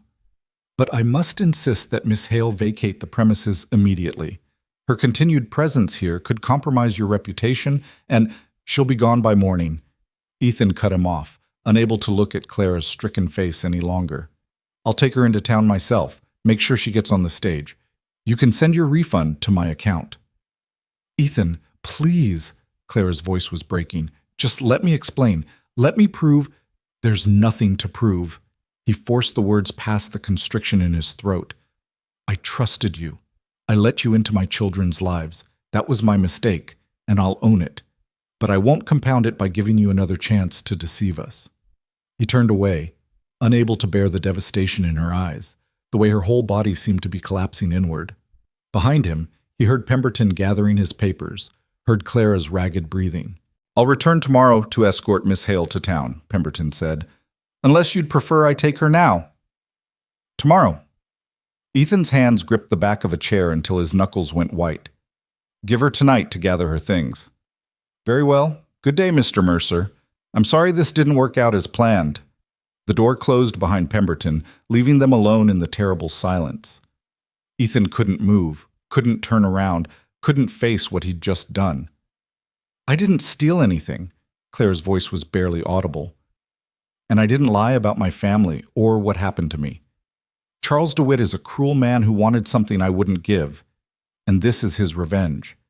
But you'll never believe that now, will you? You've already decided I'm guilty. What am I supposed to believe? Ethan turned finally, and the sight of her face, tear-streaked, devastated, but still holding a shred of dignity, nearly undid his resolve. A man I've never met with documented evidence, or a woman who admits she came here under false pretenses? I came here desperate and terrified, yes. But everything I told you about myself was true. Everything I've done here has been honest. She wiped at her tears with shaking hands. But I understand. You've been hurt before. You lost your wife, and you're terrified of losing again, so it's easier to push me away now before you're in any deeper. Easier to believe the worst than to risk believing in me. The words hit too close to home, striking at truths he wasn't ready to acknowledge. Don't pretend you know what I'm feeling. I know exactly what you're feeling because I feel it too. Clara's voice rose with sudden passion. I'm terrified every single day that this will end, that I'll lose this family I've come to love. But I choose to trust anyway. I choose to believe in the goodness I've found here, even knowing it could all be taken away. That's what love is, Ethan. It's choosing to be vulnerable even when it's terrifying. And look where that got you. The cruelty of his words tasted like ash on his tongue. You trusted, and you're being sent away. Maybe you should have protected yourself better. Clara flinched as if he'd struck her. For a long moment, she just stared at him, and he watched something die in her eyes. The hope, the warmth, the tentative affection that had been growing between them. When she spoke again, her voice was eerily calm. You're right. I should have protected myself better. She straightened her shoulders, gathering the tattered remains of her dignity. I'll pack my things tonight. You won't have to see me in the morning. I'll be gone before dawn. Clara, he didn't know what he meant to say. What words could possibly bridge the chasm that had opened between them? Don't. She held up a hand, stopping him. You've made yourself clear. I'm a liar and a thief, not to be trusted. There's nothing more to say. She turned and walked toward her room, her steps measured and steady despite the trembling in her hands. At the doorway, she paused without looking back. For what it's worth, Ethan Mercer, I hope someday you find the courage to trust again. To believe that not everyone will leave you or betray you. Your children deserve a father who can show them that love is worth the risk. Her voice caught. And you deserve to be happy, even if you can't believe that right now. Then she was gone. The door closing softly behind her, and Ethan was left alone in the kitchen that still smelled of the bread she'd baked that morning, surrounded by the evidence of her presence. The curtains she'd mended, the floor she'd scrubbed, the table where they'd shared meals and conversation, and slowly, carefully, begun to build something that felt like family. He sank into a chair, his head in his hands, and tried to convince himself he'd done the right thing. Tried to believe that protecting his children from potential betrayal was worth the cost of sending her away. Tried to ignore the voice in his head that whispered he'd just made the biggest mistake of his life. Upstairs, he could hear Tommy trying to comfort Sarah, whose sobs carried through the floorboards. And from Clara's room, nothing, not a sound, as if she'd simply ceased to exist. That night was the longest of Ethan's life. He tried to do the evening chores to maintain some semblance of normalcy, but everything felt wrong. The barn was too quiet without Clara's voice calling the children for supper. The house was too empty without her humming in the kitchen. Even the horses seemed to sense something was amiss, shifting restlessly in their stalls. When he came back inside, he found Tommy waiting for him in the parlor, his small face set with determination. "Papa, we need to talk." Ethan sighed, too exhausted for this conversation. "Tommy, it's late. You should be in bed." "I'm not going to bed until you tell me why you're sending Miss Clara away." The boy's chin jutted out stubbornly. "She didn't do anything wrong. I know she didn't." "Tommy, there are things you don't understand. Adult things. I understand that she makes Sarah stop crying.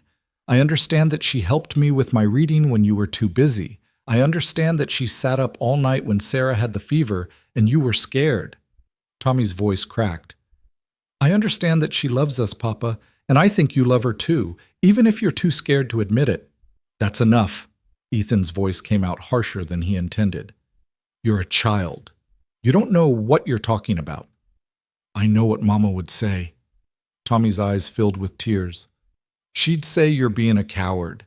She'd say you're letting fear make you cruel. She'd say, "Don't you dare tell me what your mother would say," Ethan roared, his control finally snapping. "Your mother is dead, Tommy. She's gone, and she's not coming back, and you don't get to use her memory to make me feel guilty about protecting you." The silence that followed was absolute. Tommy stared at his father with wide, shocked eyes, tears spilling down his cheeks. Then, without a word, the boy turned and ran upstairs, his door slamming hard enough to shake the walls. Ethan stood in the empty parlor, his chest heaving, his hands shaking with the force of his emotions. He'd never yelled at Tommy like that, never thrown Margaret's death in his son's face. The shame of it threatened to choke him. A soft sound made him turn. Clara stood in the doorway of her room, a carpet bag in her hand, the same worn bag she'd arrived with, now repacked with her few possessions. She'd changed into her traveling dress, the same gray garment she'd worn that first day at the station. Her hair was pinned up severely, her face pale, but composed. "I'm leaving now," she said quietly. "I can't wait until morning. I won't spend another night in a house where I'm not wanted, and I won't let those children see me sent away like a criminal." "It's dark," Ethan protested weakly. "The roads—" "I'll manage. I've managed worse." She set the bag down and pulled something from her pocket, a folded piece of paper. "This is a letter for the children. Will you give it to them in the morning, or burn it? Whatever you think best." He took the letter with numb fingers, staring at his name written in her careful script on the outside. "I'm leaving the wages you paid me on the kitchen table. I don't want your money, Ethan. I never did." Her voice was steady, but he could see the tears she was fighting to hold back. "I wanted a home. I wanted to belong. I wanted to matter to someone. For a few brief weeks, I thought I'd found all of that here. I was wrong. Clara, The words stuck in his throat. What could he say? That he was sorry? That he was terrified? That sending her away was tearing him apart, but he couldn't stop himself because fear was stronger than hope? "Don't." She held up a hand, the same gesture she'd used earlier. "There's nothing you can say that will make this hurt less, for either of us." She picked up her bag, squaring her shoulders. "Goodbye, Ethan Mercer. Take care of those beautiful children. They deserve better than what life has given them so far." She walked toward the door, and Ethan knew he should stop her, knew he should say something, do something, but he was frozen. Paralyzed by fear and stubborn pride, and the absolute certainty that trusting her would lead to more pain than he could survive. Clara paused at the door, her hand on the knob. "That man was lying, you know, about the theft, about all of it. But you'll never believe me, so what does it matter?" She looked back at him one last time, and the sorrow in her eyes nearly brought him to his knees. "I loved you, Ethan. Not the idea of you, not the security you could provide, but you. Your stubborn pride and your wounded heart, and the way you loved your children even when you didn't know how to show it. I loved all of you, and I would have spent my life proving you could trust me. But you never gave me that chance." Then she was gone, the door closing behind her with a finality that echoed through the empty house. Ethan stood frozen, listening to her footsteps on the porch, the creak of the gate. He should go after her, should stop her from walking into the night alone and unprotected. Should admit that fear was making him cruel, just as Tommy had said. But he didn't move, didn't call out, didn't do anything but stand there clutching the letter she'd written, fighting against the part of himself that screamed he was making a terrible mistake.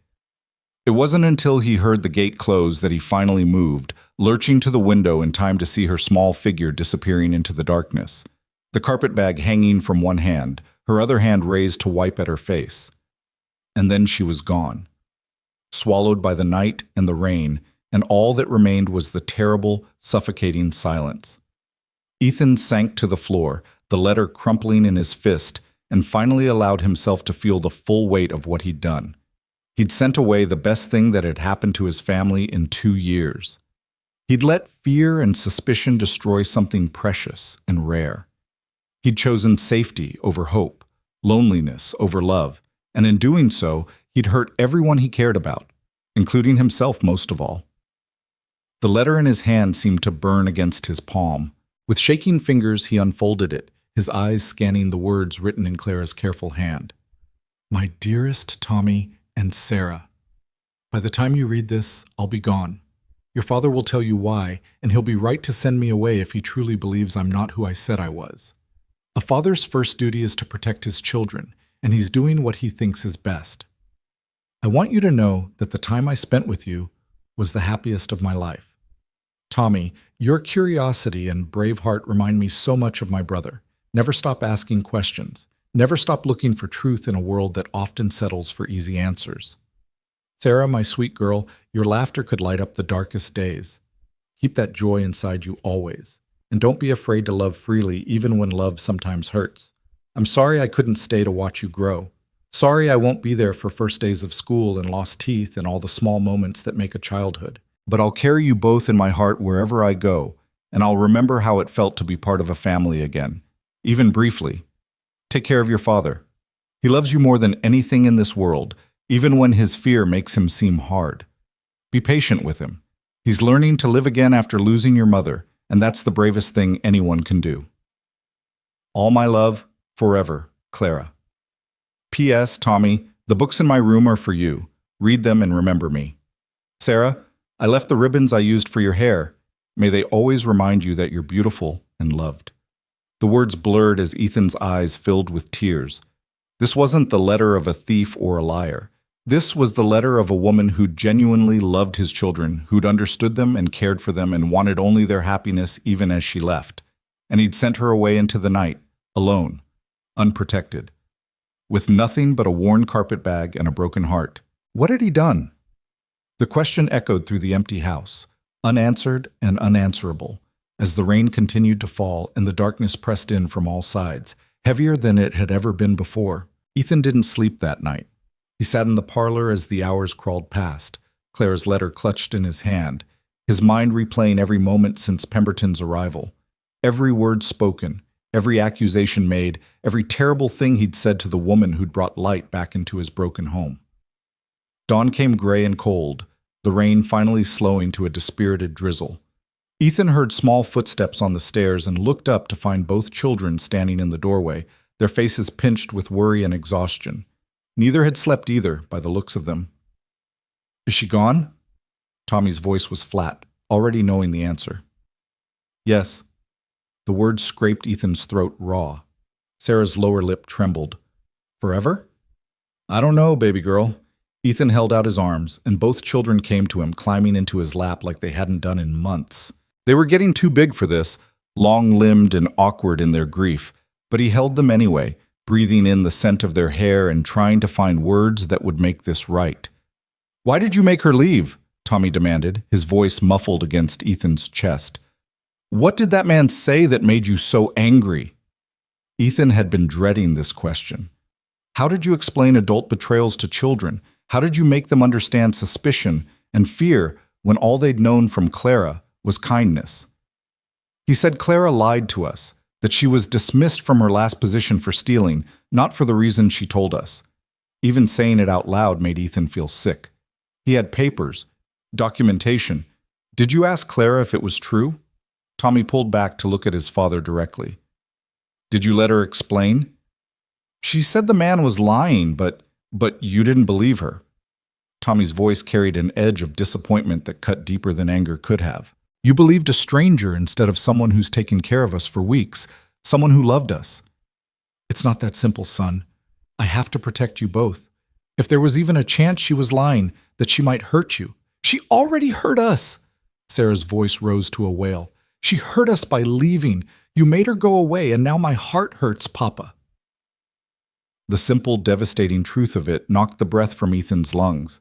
In trying to protect his children from potential harm, he'd inflicted certain harm. They were crying for Clara, the way they'd cried for Margaret, and he'd caused it. He'd chosen suspicion over trust, fear over hope, and his children were paying the price. I'm sorry, he whispered, holding them tighter. I'm so sorry. Being sorry doesn't bring her back, Tommy said, his child's wisdom cutting straight to the heart of things. You have to go get her, Papa. You have to tell her you made a mistake. It's not that easy. She's probably already in town, maybe already on the stage. Then go to town. Tommy pushed away from him, his face flushed with anger and tears. Go find her and tell her the truth. What truth? That you love her? The boy's voice cracked.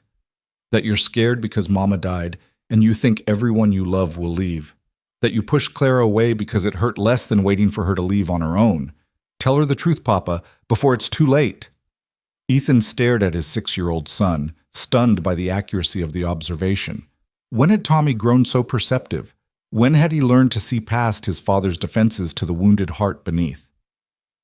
I don't know if she'd forgive me, Ethan said quietly. I said terrible things to her. I called her a liar and a thief. I threw her out into the night without even listening to her side of the story. Then you grovel, Tommy said, with the stubborn determination he'd inherited from his mother. You apologize and you beg and you keep trying until she believes you mean it. That's what Mama always said. When you hurt someone you love, you make it right no matter how hard it is. You really think I love her? Ethan needed to hear it said out loud, needed his son's certainty to bolster his own wavering conviction. I know you do. I see how you look at her when she's not watching. I hear you laugh at her jokes. I saw you smile more in the past month than you have in the whole year since Mama died. Tommy's voice softened. It's okay to love someone else, Papa. Mama would want you to be happy. She'd want us all to be happy. The permission he'd been waiting for came from his 6-year-old son, and it broke something open in Ethan's chest. All the fear and guilt and stubborn pride he'd been carrying since Margaret's death. Tears he'd been holding back for months finally fell, running hot down his face as he pulled his children close. You're right, he said roughly. You're absolutely right. I love her. I think I started loving her the day she caught Sarah when she fell, but I was too scared to admit it, too scared to risk my heart again. So go get her, Sarah said, patting his face with her small hand. Go get our Clara and bring her home. Ethan stood, setting the children down gently. His mind was already racing, calculating. If Clara had walked to town last night in the rain, she would have arrived sometime around midnight. The stage didn't leave until mid-morning. If he rode hard, if the roads weren't too muddy from the rain, he might catch her before Pemberton put her on that stage and sent her back east. I'm going, he said, striding toward the door. Tommy, you're in charge. Keep your sister inside, don't open the door for anyone, and if I'm not back by dark, ride to the Morrison place and stay with them. Understand? Yes, sir. Tommy straightened his shoulders, trying to look responsible. Papa? When you find her, tell her we miss her. Tell her Sarah needs her to finish the story about the princess, and I need help with long division, and I need her to come home, Ethan finished. I'll tell her. He grabbed his coat and hat, his mind still reeling as he saddled his fastest horse. The morning was cold and damp, the road slick with mud, but he pushed the horse hard anyway, driven by a desperation he hadn't felt since the day Margaret stopped breathing. The 7-mile ride to town took half the time it usually did. Ethan's horse was lathered and blowing by the time they reached Redemption, but he didn't slow until he reached the boarding house where travelers usually waited for the stage. Mrs. Henderson, who ran the establishment, was sweeping the porch when he dismounted. Her eyebrows rose at the sight of him, wild-eyed, mud-splattered, looking like a man possessed. Ethan Mercer, you look like you've ridden through hell itself. Is there a young woman staying here? Auburn hair, green eyes, would have arrived late last night? The words tumbled out in a rush. Mrs. Henderson's expression softened with something like pity. There was. Poor thing was soaked through and shivering when she knocked on my door around midnight. I gave her a room and some hot tea, tried to get her to talk, but she just thanked me and went straight to bed. Is she still here? Please tell me she's still here. No, hun, that registry agent came for her first thing this morning. They're over at the general store now, waiting for the stage. Should be here any... Ethan didn't wait to hear the rest. He was already running toward the general store, his boots splashing through puddles, his heart hammering against his ribs. He burst through the door hard enough to make the bell jangle violently, startling the few customers inside. Clara stood near the window with her carpet bag at her feet, Pemberton beside her going through papers. She looked small and defeated in the gray morning light, her traveling dress still damp from last night's rain, her face pale and drawn. When she looked up at his entrance, her eyes widened with something that might have been hope before it shuttered closed behind walls of self-protection. Mr. Mercer. Pemberton's voice was cool and professional. I wasn't expecting to see you in town today. I need to speak with Clara. Ethan ignored the agent entirely, his focus locked on the woman who'd haunted his sleepless night. Privately, I'm afraid that's not possible. Miss Hale is in the agency's custody now, and I don't care whose custody she's in. I need 5 minutes. Ethan's voice carried an edge of desperation that made several townspeople turn to stare. Please, Clara, just give me 5 minutes to say what I should have said last night. Clara's throat worked as she swallowed hard. For a moment, he thought she'd refuse, and he couldn't have blamed her. But then she nodded slowly and picked up her bag. 5 minutes, she agreed quietly. But not here. Outside. They walked out into the gray morning, leaving Pemberton's sputtering protests behind them. Clara led the way to the side of the building, away from curious eyes, and set her bag down carefully before turning to face him. You have 5 minutes, she said, her voice carefully neutral. What do you want, Ethan? Now that she was in front of him, all the words he'd rehearsed during the frantic ride fled his mind. He stood there staring at her, at the shadows under her eyes that matched his own, at the rigid set of her shoulders, at the way she held herself together through sheer force of will, despite the devastation visible in her eyes. I was wrong, he finally managed, about everything. I should have listened to you, should have given you a chance to defend yourself instead of believing the worst. And yet you didn't. Her voice remained steady, but he could see her hands trembling slightly. Why should I believe you now when you wouldn't believe me then?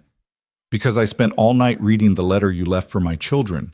Because I watched them cry for you this morning and realized I'd hurt all of us trying to protect us from hurt. He took a step closer, and she took a step back, maintaining the distance between them. Because I'm terrified and stupid and so damaged by loss that I lashed out at the first sign of trouble instead of fighting for what we had. What did we have, Ethan? Clara's composure was cracking, her voice rising with emotion. A business arrangement? A temporary solution to your household problems? Because that's all you ever said it was, even when it felt like so much more. It was more. It is more. The admission came easier than he'd expected. You were right last night when you said I was scared of losing again. I've been so focused on protecting my heart that I didn't realize I'd already lost it. I love you, Clara. I think I've loved you since the day you stayed, since you chose to be brave enough to fight for a place in our lives. Tears spilled down her cheeks, but her voice remained firm. You love me, but you don't trust me. And love without trust is just pretty words, Ethan. It's not enough to build a life on. You're right. That's why I'm here, to prove I do trust you. He reached into his coat pocket and pulled out a small drawstring bag. After you left, I went through Margaret's jewelry box, the one I haven't opened since she died. Everything was there, every piece, exactly as she left it. Nothing missing, nothing even disturbed. Clara stared at the bag, understanding dawning in her eyes. You checked to see if I'd stolen from you. Yes, and I found nothing because there was nothing to find. You told me the truth, and I should have believed you without needing proof. He held the bag out to her. This was Margaret's. She would have wanted you to have it. I can't accept that. Clara pushed his hand away gently. Those belong to your children, to their mother's memory. Margaret would have wanted someone who loved our children to wear them, someone who brought joy back to our home. Ethan's voice roughened with emotion. She would have liked you, Clara. She would have seen what I was too blind to see, that you're exactly what our family needed. Don't. Clara's voice broke on the word. Don't say these things just because you feel guilty. Don't offer me Margaret's jewelry because you think it will fix what you broke. I won't be your consolation prize, Ethan. I won't be the woman you settle for because you're lonely. Is that what you think this is? Ethan grabbed her hands before she could pull away, holding them between his own. Clara, you're not my consolation prize. You're my second chance. My hope that life can be good again despite all the loss. You're the woman my children love, the woman I was stupid enough to push away because I was too scared to admit how much I need you. You sent me away. The accusation carried the weight of all her hurt. You looked at me with disgust and called me a liar. You threw my love back in my face like it meant nothing. How am I supposed to forget that? How am I supposed to trust that you won't do it again the next time someone says something bad about me? You can't, Ethan admitted, and saw her face crumple at the honesty. I can't promise I'll always get it right, Clara. I can't promise my fear won't make me stupid again, but I can promise to fight it, to choose trust over suspicion, hope over fear, to believe in you even when it's hard. That's not good enough. Clara pulled her hands free, wrapping her arms around herself. I've already been rejected too many times, Ethan. By my employer who wouldn't defend me, by the agency who sent me as a substitute, by you when you needed someone to blame. I can't survive another rejection. I'm not strong enough. You're the strongest person I know, Ethan said fiercely. You survived losing your entire family. You survived being wrongly accused and dismissed. You survived walking away from the only home you'd found in years because I was too broken to see your worth. If anyone's not strong enough here, it's me. Then why should I come back? The question was barely a whisper. Why should I risk my heart again when you've already proven you'll choose fear over me? Ethan took a shaky breath, knowing his next words would either save them or destroy any chance they had left. Because my children are home right now drawing you a picture. Because they told me to grovel and beg and keep trying until you believe I mean it. Because Tommy said their mama would want us all to be happy, and we're only happy when you're with us. Claire's face twisted with grief and longing. Don't use the children against me. That's not fair. Nothing about this is fair. It's not fair that you lost your family. It's not fair that I lost my wife. It's not fair that we found each other at all when we were both so broken. He reached into his other pocket and pulled out a small wooden box.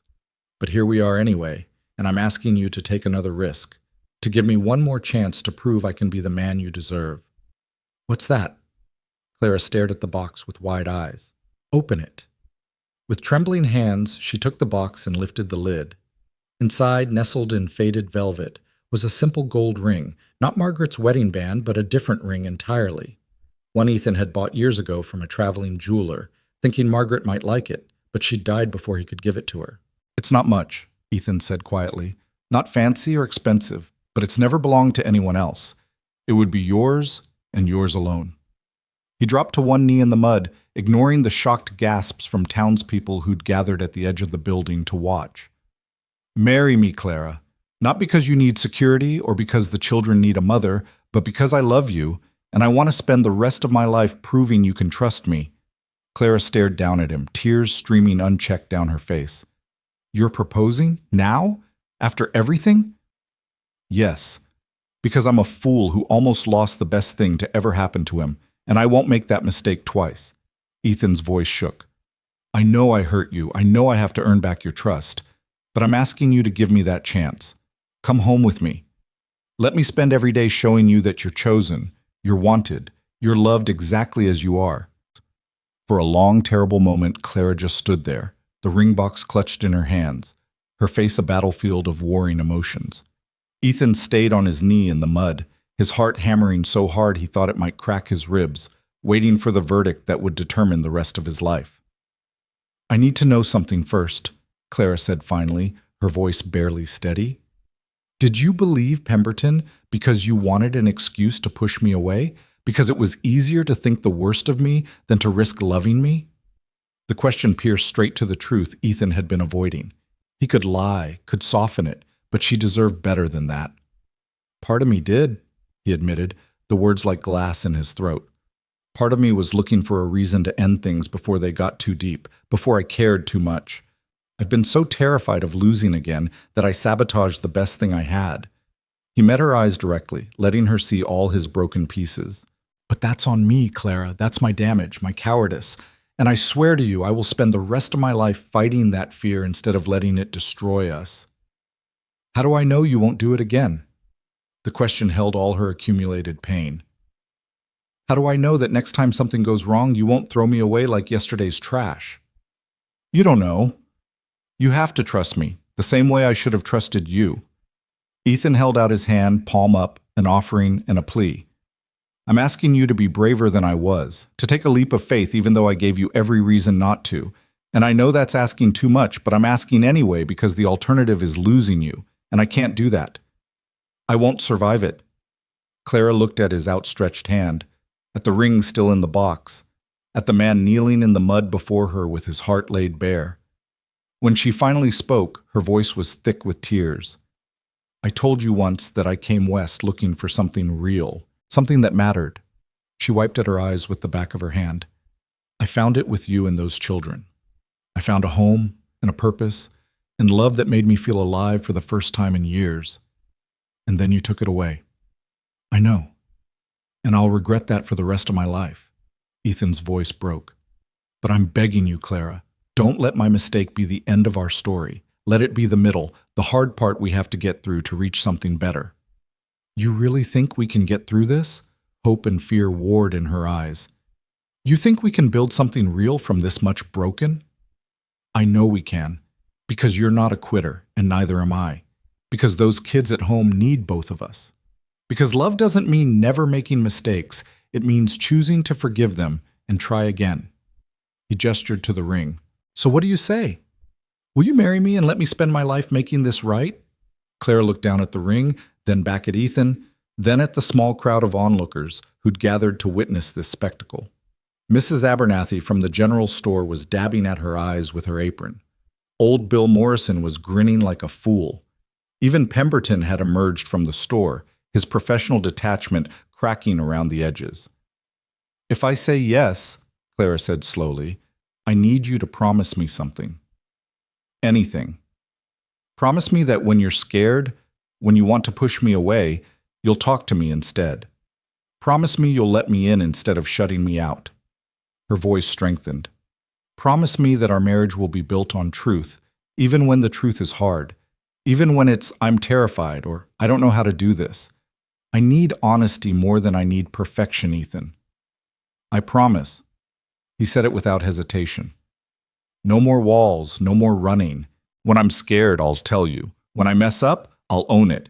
And when you need reassurance that you're chosen and wanted and loved, I'll give it to you every single day for the rest of our lives. Clara's face softened, and Ethan saw the exact moment her decision crystallized. She knelt down in the mud beside him, heedless of her dress, and took his face between her hands. Then yes, she whispered. Yes, I'll marry you, not because I'm desperate or because I have nowhere else to go, but because I love you. Because I love those children. Because I believe in second chances and the possibility of healing even the deepest wounds. Ethan's hands came up to cover hers, and he leaned forward until their foreheads touched. Thank you, he breathed. Thank you for being brave enough to say yes when I gave you every reason to say no. Don't make me regret it, Clara said, but there was a tremulous smile playing at her lips now. I won't. I swear I won't. He pulled back just enough to take the ring from the box and slip it onto her finger. It fit perfectly, as if it had been waiting all these years for her hand specifically. There. Now you're mine, and I'm yours, and no registry agent can change that. Speaking of which, Clara glanced over her shoulder at Pemberton, who looked thoroughly confused by this turn of events. What about him? Ethan stood and helped Clara to her feet, keeping her hand firmly in his. They approached Pemberton together, united now in a way they hadn't been before. Mr. Pemberton, Ethan said with more confidence than he'd felt in days, I'm afraid there's been a misunderstanding. Miss Hale won't be returning east after all. She's staying here as my fiancée, and will be married as soon as arrangements can be made. Pemberton's eyebrows climbed toward his hairline. Mr. Mercer, I must caution you against hasty decisions. The documentation I showed you clearly indicated your documentation was falsified, Clara interrupted, her voice steady and sure now. Charles DeWitt is a bitter, vengeful man who couldn't stand being rejected. He created those lies to punish me for refusing his advances after his aunt's death. I have letters from Mrs. DeWitt herself praising my character and work. They're in my bag if you'd like to see them. I would, actually. Pemberton's professional curiosity seemed genuinely engaged now. If what you're saying is true, the agency has been grossly misled and will need to update our records. While Clara retrieved the letters from her carpet bag, Ethan found himself surrounded by well-wishers from the town. Mrs. Abernathy hugged him fiercely, whispering that Margaret would have approved. Bill Morrison clapped him on the back and offered to drive them home in his wagon so Ethan's exhausted horse could rest. Even the town minister appeared, offering to perform the ceremony whenever they were ready. Pemberton finished reading Clara's letters and looked up with something approaching chagrin on his face. These are compelling evidence of your character, Miss Hale. It appears I may have been too hasty in accepting Mr. DeWitt's account without further investigation. He pulled out his papers and began making notes. I'll file a formal complaint against him with the agency. This kind of character assassination cannot be tolerated. Thank you, Clara said quietly. But honestly, I don't care anymore what the agency does. I have everything I need right here. She looked at Ethan as she said it, and the love shining in her eyes nearly brought him to his knees again. How had he almost lost this? How had he come so close to throwing away the woman who'd brought his family back to life? The ride home in Bill's wagon was quiet, Ethan and Clara sitting close together in the back, her hand never leaving his. The morning had turned clearer, the clouds breaking apart to reveal patches of blue sky, as if even the weather was celebrating their reconciliation. The children are going to be so happy, Clara said softly, leaning her head against Ethan's shoulder. I've missed them so much, even for just one night. They've missed you too. Tommy said to tell you that Sarah needs you to finish the story about the princess, and he needs help with long division. Ethan pressed a kiss to her hair. And I need you to forgive me for being the world's biggest fool. Already forgiven. She turned her face up to his. But don't do it again, or I'll make you sleep in the barn. He laughed, the sound rusty from disuse but genuine. Fair enough. When they finally reached the ranch, Tommy and Sarah were watching from the window. The moment they spotted Clara in the wagon, both children came flying out of the house, not even stopping for coats despite the chill in the air. You came back! Sarah launched herself at Clara the moment she climbed down from the wagon. You came back! You came back! I came back, Clara confirmed, catching the child and spinning her around. And I'm never leaving again. Your papa asked me to marry him, and I said yes. Tommy looked between his father and Clara, his young face splitting into a grin that rivaled the sun. I knew it! I knew he'd fix it! He threw his arms around both of them, and they stood there in the yard. 4 people who'd all known loss, who'd all been broken in different ways, coming together into something that felt surprisingly whole. Come on, Ethan said finally, his voice rough with emotion. Let's go home. And they did, walking up the porch steps together, Clara's hand in his and his children dancing around them with joy. The house welcomed them back with familiar creaks and the smell of home. And as Clara untied her bonnet and hung it on its usual peg, Ethan realized something profound. This wasn't about replacing what he'd lost. It was about honoring it by choosing to live fully again. Margaret would always be part of their story, would always hold a piece of his heart. But there was room for Clara too, room for new love that didn't diminish the old, for a future that acknowledged the past without being imprisoned by it. That night, after the children were asleep and the house was quiet, Ethan and Clara sat together on the porch as they had so many times before. But now Clara wore his ring, and his arm was around her shoulders, and the future stretched before them full of possibility instead of fear. I have one more thing to give you, Ethan said, pulling a folded paper from his pocket. I wrote this while you were gone, when I thought I'd lost you forever. I want you to read it, so you know exactly what you mean to me. Clara unfolded the paper, and in the lamplight she read the words he'd written in the darkest hours of the night. Clara. I've made many mistakes in my life, but letting you walk away was the worst. You came into our lives like unexpected grace, bringing light to dark corners and laughter to rooms that had known too much grief. I should have believed you, should have trusted the woman who sat up all night with my sick daughter, who made my son smile again, who transformed a house into a home through 1,000 small acts of love. Instead, I let fear make me cruel. I'm sorry doesn't begin to cover it. If you're reading this, it means I found the courage to come after you. If you're not, it means I failed, and I'll spend the rest of my life regretting my cowardice. Either way, know this. You were never the wrong girl. You were exactly right. Right for my children, right for this ranch, right for my wounded heart. I was just too damaged to see it until it was almost too late. I love you, Clara Hale. I choose you. Now and always. Ethan. By the time she finished reading, tears were streaming down Clara's face. She folded the letter carefully and pressed it to her heart. Keep this safe, she whispered, for the times when we fight, or when I doubt, or when things get hard. Remind me that we chose each other, even when it was terrifying, especially when it was terrifying. I will, Ethan promised, gathering her close. And you keep reminding me that love is worth the risk, that opening my heart doesn't mean betraying Margaret's memory. It means honoring it by choosing to live fully again. They sat there under the stars, 2 broken people choosing to believe in healing, in second chances, in the possibility that the wrong girl on a dusty platform could turn out to be exactly the right choice after all. And somewhere in the house behind them, on a mantel next to Margaret's photograph, a new ring box sat waiting to become part of the family's story. Not erasing the past, but building a bridge to the future. A future that finally, blessedly, looked bright.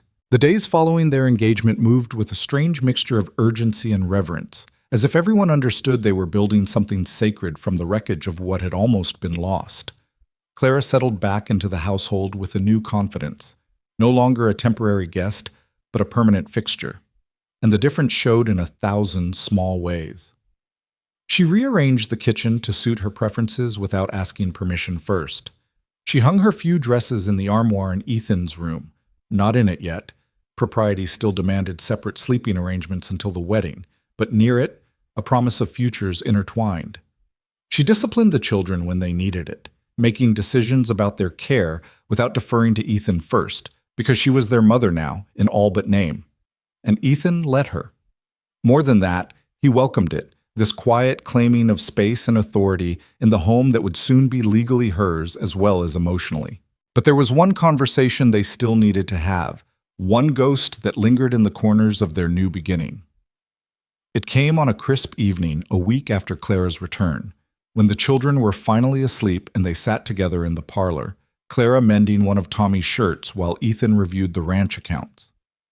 "Tell me about Margaret," Clara said suddenly, her needle pausing mid-stitch. Ethan looked up sharply, surprise and old pain flickering across his face. "What?" "Your wife, the children's mother.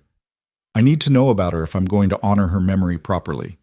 Clara set down the mending, giving him her full attention. "I need to understand who she was, what she meant to you, so I don't spend our marriage competing with a ghost." The request caught Ethan off guard. Most women would have avoided the subject, would have wanted to pretend the first wife had never existed. But Clara was asking him to remember, to share, to make Margaret part of the foundation they were building instead of a secret locked away. "What do you want to know?" His voice came out rougher than intended. "Everything. How you met, what made you fall in love, what she was like as a mother, how she died." Clara's eyes were gentle but unwavering. "I want to know her, Ethan, because she's part of you and part of those children upstairs, and I can't love all of you without understanding her place in your hearts." So Ethan talked. Haltingly at first, then with increasing ease, he told Clara about meeting Margaret at a church social when he was just 22 and she was 19. How she'd been the prettiest girl there, but had chosen to sit with the awkward ranch hand instead of the more prosperous suitors.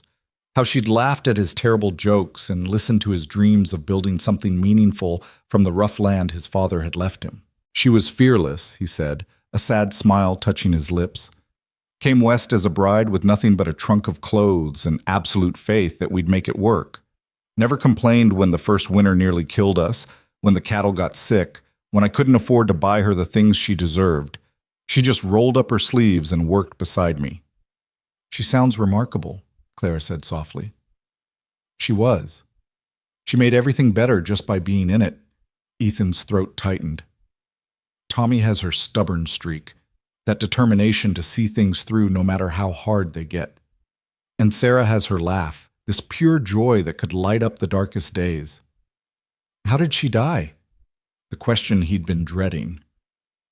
Ethan stood and walked to the window, staring out at the darkness beyond the glass. Winter fever. Started like a cold, turned into something worse. The doctor came, but there wasn't anything he could do. She fought for 3 weeks, getting weaker every day. His voice broke. At the end, she made me promise to take care of the children, to find someone who could love them the way they deserved. I think she knew I wouldn't be enough on my own. Clara came to stand beside him, her hand finding his. You were enough. You kept them alive, kept them safe, gave them all the love you had, even when you were drowning in grief yourself. Margaret would have been proud of you. I failed them, Ethan said bleakly. I was so lost in my own pain that I couldn't see theirs. I fed them and clothed them, but I didn't know how to comfort them. Didn't know how to make the house feel like a home again. That's why I sent for Eleanor Whitfield. I thought a capable, mature woman could fill the gap without He trailed off. Without touching your heart, Clara finished gently. You wanted help, not love. Something safe that wouldn't risk hurting you again. Yes, and then you showed up instead and nothing went according to plan. He turned to face her fully. You scared me, Clara. Not because you weren't what I expected, but because you were so much more. You didn't just manage the household, you brought it back to life. You didn't just care for the children, you loved them fiercely. And you looked at me like I was worth something beyond my ability to provide and protect. You are worth something, Clara said firmly. You're worth being loved completely, Ethan, damage and all. So are you. He cupped her face in his hands. I need you to understand something. What I feel for you isn't a pale shadow of what I felt for Margaret. It's different, but not less. Margaret was my first love, my youth, my introduction to what it meant to build a life with someone.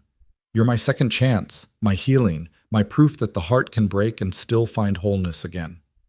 Tears spilled down Claire's cheeks. I'm not trying to replace her. I know. That's what makes this work. You're not trying to be Margaret. You're being yourself, and that's exactly who we need. He kissed her forehead gently. I'll always love Margaret.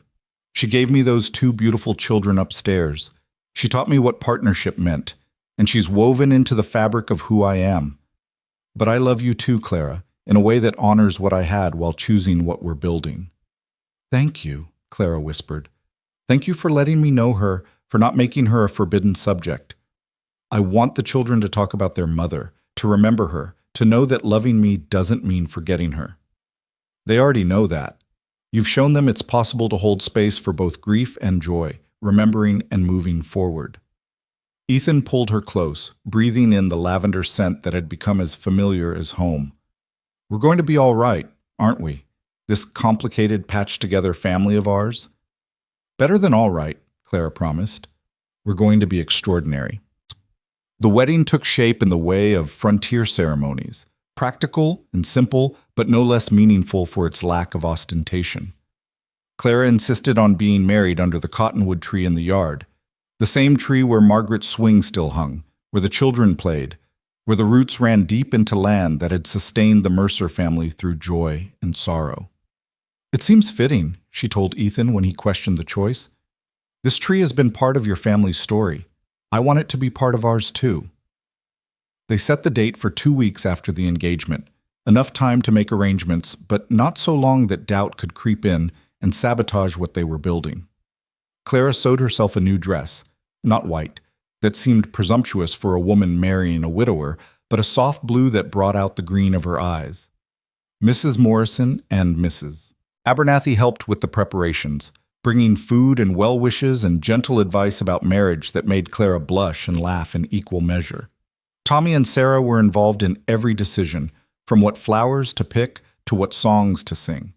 It was important to Clara that they understood this wasn't just their father taking a wife, it was their family choosing to become something new and whole together. The night before the wedding, as Clara tucked Sarah into bed, the little girl grabbed her hand with sudden fierceness. You're really going to be my mama tomorrow, forever and ever? Clara's heart clenched. I'm going to be your Clara forever and ever. I can't replace your first mama. She'll always be special and important. But I'll love you and take care of you and be here for all the things you need a mother for. Is that all right? Sarah considered this seriously. Can I call you Mama, or would that make Papa sad? Why don't you ask him? Clara suggested gently. So they went downstairs together, finding Ethan and Tommy in the parlor. Sarah climbed into her father's lap with the gravity of someone with an important question. Papa, when Clara marries you tomorrow, can I call her Mama? Or should I keep calling her Miss Clara? The room went very quiet. Ethan looked at Clara over Sarah's head, and she saw the war of emotions in his eyes, love for Margaret's memory tangled with hope for their future. What do you think, sweetheart? Ethan asked his daughter carefully. What feels right to you? I think she's going to be my mama, Sarah said with a child's perfect logic. She makes me breakfast and braids my hair and kisses my owies better and loves me. That's what mamas do. But I don't want you to be sad about my first mama. Oh, baby girl. Ethan's voice was thick with emotion. Your first mama would want you to have someone to call mama. She'd be happy you have someone who loves you so much. And it doesn't make me sad. It makes me grateful that you have Clara." Sarah turned to look at Clara with those solemn blue eyes. "Then I'm going to call you Mama, if that's okay." "It's more than okay," Clara managed around the lump in her throat. "It's the greatest honor you could give me." Tommy had been quiet through this exchange, his expression thoughtful. Now he spoke up, his voice tentative. "I remember my first mama better than Sarah does. I remember her voice and how she smelled like roses and how she used to sing to us at bedtime. I don't want to forget her." "You won't forget her," Clara assured him, kneeling beside Ethan's chair to be at eye level with the boy. "And you don't have to call me Mama if it doesn't feel right. You can call me Clara, or you can wait until you're ready, or you can choose something else entirely, whatever feels true to you." "What if I want to call you Mama too, but save my first mama in my heart as Ma?" Tommy's young face was creased with the effort of working through complicated emotions. "Is that okay? Can I have both?" "You can have both," Ethan said firmly. "Love doesn't run out, son. You can love your first mama and your new mama at the same time. Your heart is big enough for both." Tommy nodded slowly, then slipped from his seat to hug Clara fiercely. "Then I'm going to call you Mama too, because you earned it." The simple statement broke something open in Clara's chest. She gathered both children close, Ethan's arms coming around all of them, and they stayed there in a tangle of limbs and love and the stunning grace of second chances. The wedding day dawned clear and cold, October showing off its finest colors against a sky so blue it hurt to look at.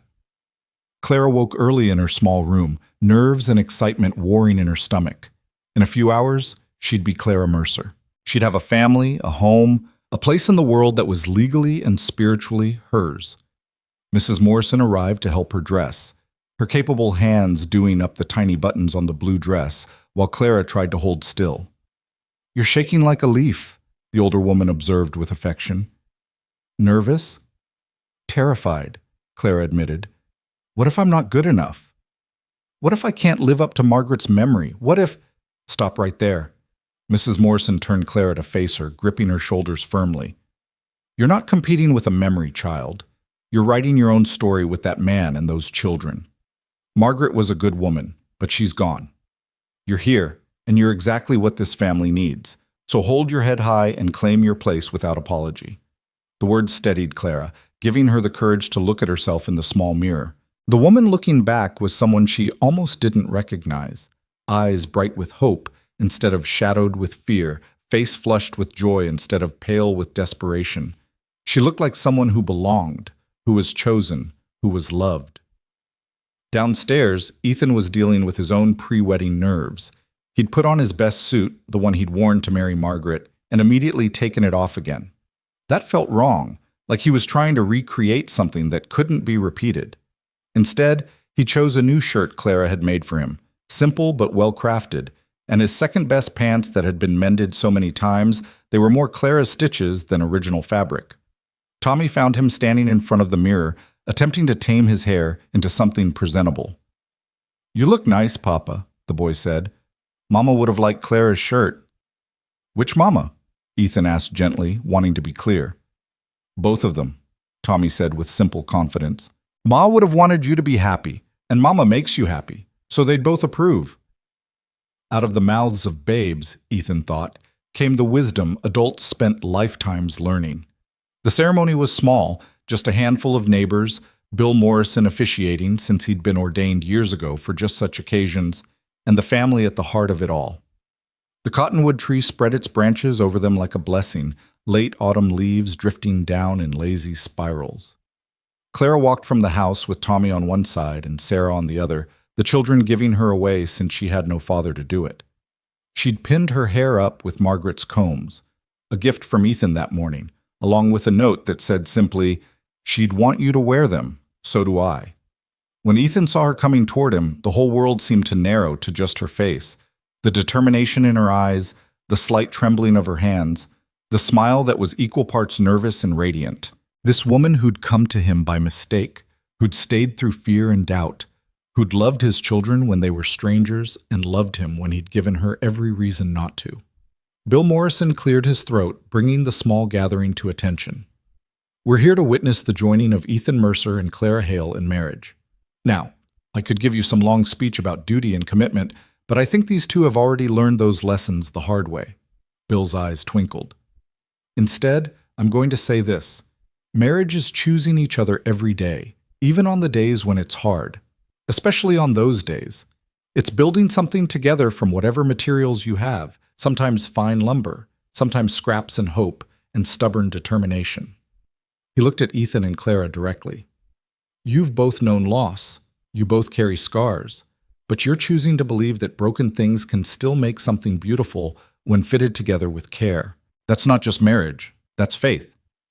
Ethan took Clara's hands, feeling them trembling slightly in his. His voice was steady when he spoke, the words coming from someplace deep and true. Clara, I'm not the easiest man to love. I'm stubborn and damaged, and I'll probably make mistakes that'll have you questioning this decision. A ripple of gentle laughter went through the small crowd, but I promise you this, I'll choose you every morning when I wake up and every evening when I come home. I'll trust you even when fear tells me not to. I'll believe in us even when the world says we're crazy to try. You're my second chance at love, at life, at being the man I want to be, and I'll spend every day earning the gift of your presence in my life. Clara's eyes were bright with tears. When she spoke, her voice carried clear and strong across the yard. Ethan, I came to your door a stranger, desperate and alone. You gave me shelter when you could have turned me away. You gave me a chance when I'd been told I wasn't worthy. And when you made a mistake, you found the courage to admit it and fight for us. She squeezed his hands. I promise to be patient with your fears, because I understand them. I promise to love your children as my own, because they already are. I promise to build a home with you that honors the past while embracing the future. You're not my second choice or my consolation prize. You're my answered prayer, my unexpected grace, my proof that hope is worth holding on to even in the darkest times. Bill Morrison smiled. Do you have rings? Ethan pulled out the simple gold band he'd bought for Clara, a match to the engagement ring that already graced her finger. As he slipped it on, he spoke the traditional words with entirely personal meaning. With this ring, I thee wed. All that I have, all that I am, I give to you. Clara's hands shook as she placed a band on Ethan's finger. She'd traded her mother's locket for it, the last valuable thing she owned, and didn't regret the sacrifice for a moment. With this ring, I thee wed. All that I have, all that I am, I give to you. Then by the power vested in me by the territory of Wyoming and the sheer stubbornness of love itself, I pronounce you husband and wife. Bill's voice carried warmth and humor. Ethan, you may kiss your bride. Ethan cupped Clara's face in his hands, his thumbs brushing away the tears that spilled down her cheeks. The kiss was gentle, almost reverent, a promise and a beginning wrapped into one tender moment.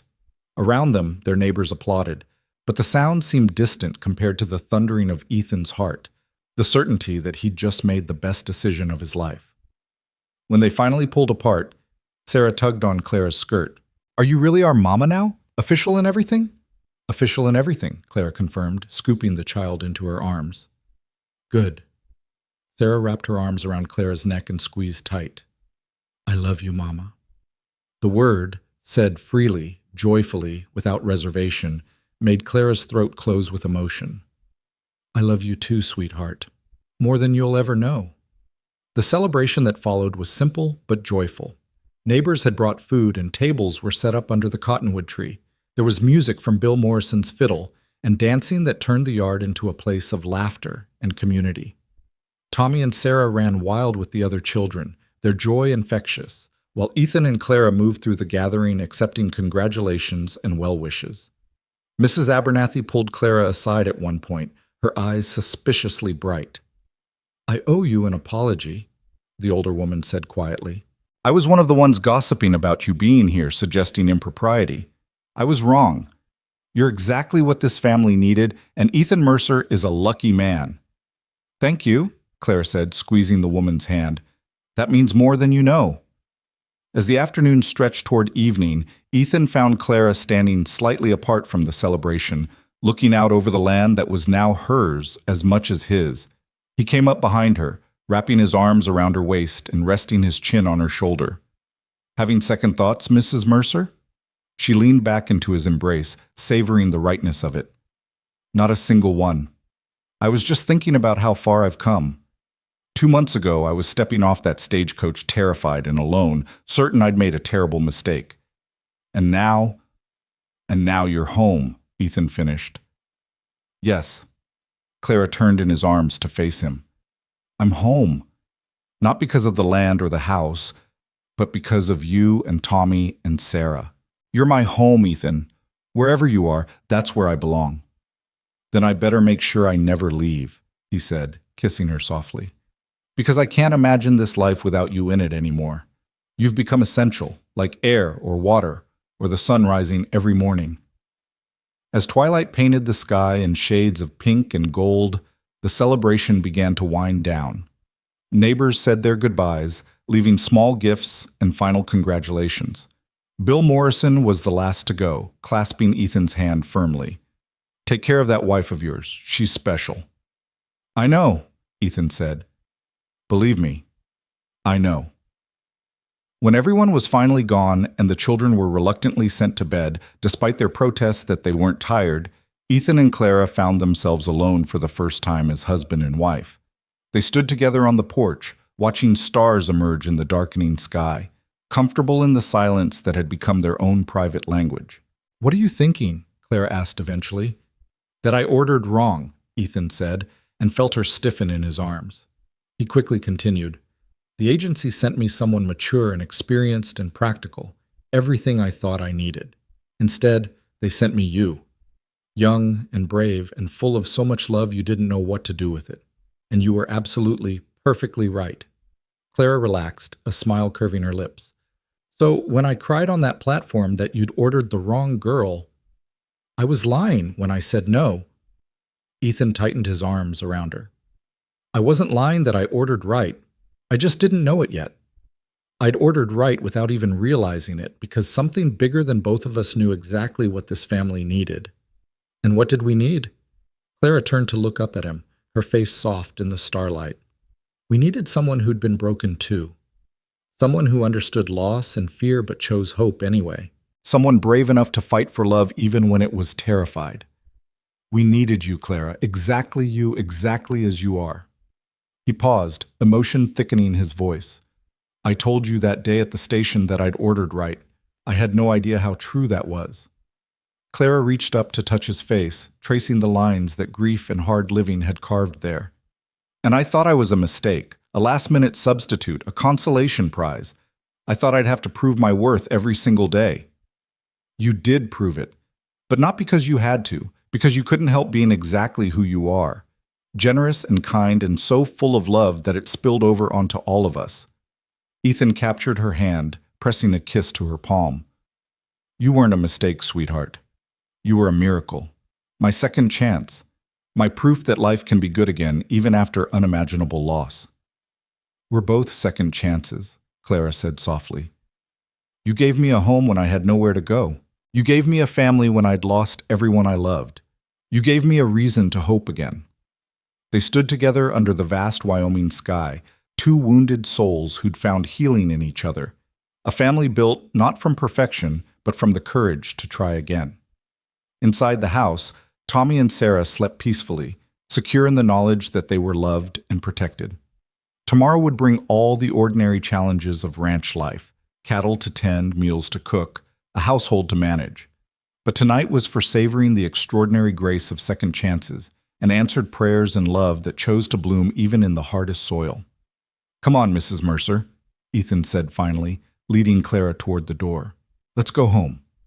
We're already home, Claire replied, but she followed him anyway, her hand secure in his.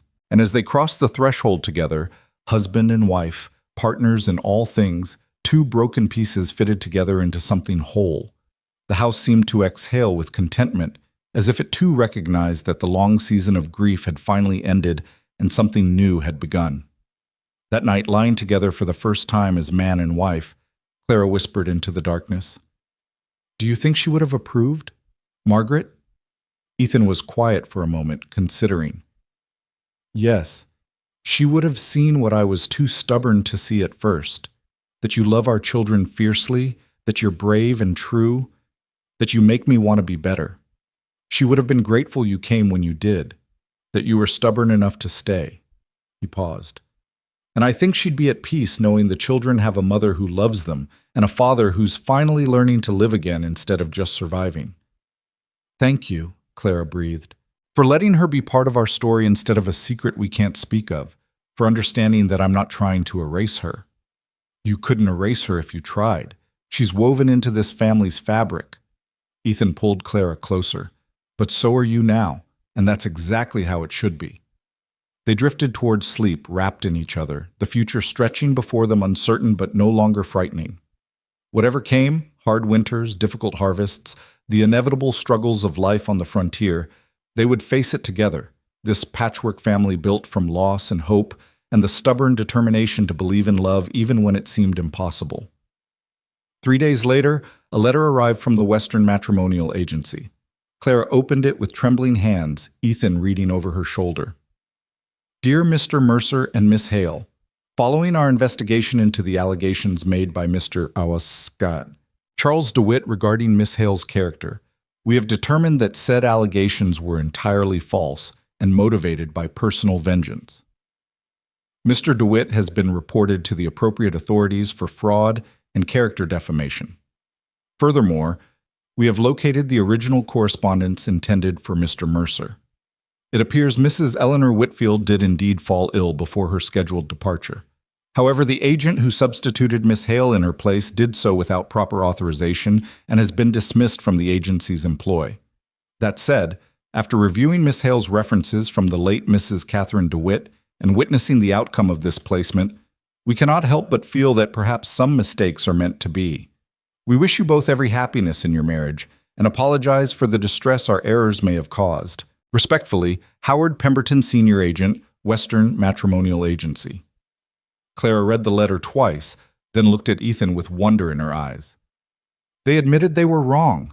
He was lying, just like I said." "I know." Ethan took the letter and tossed it into the fire burning in the hearth, watching it curl and blacken. "I believed you before this letter came, but I'm glad you have the satisfaction of being vindicated." "You really believed me? Even without proof?"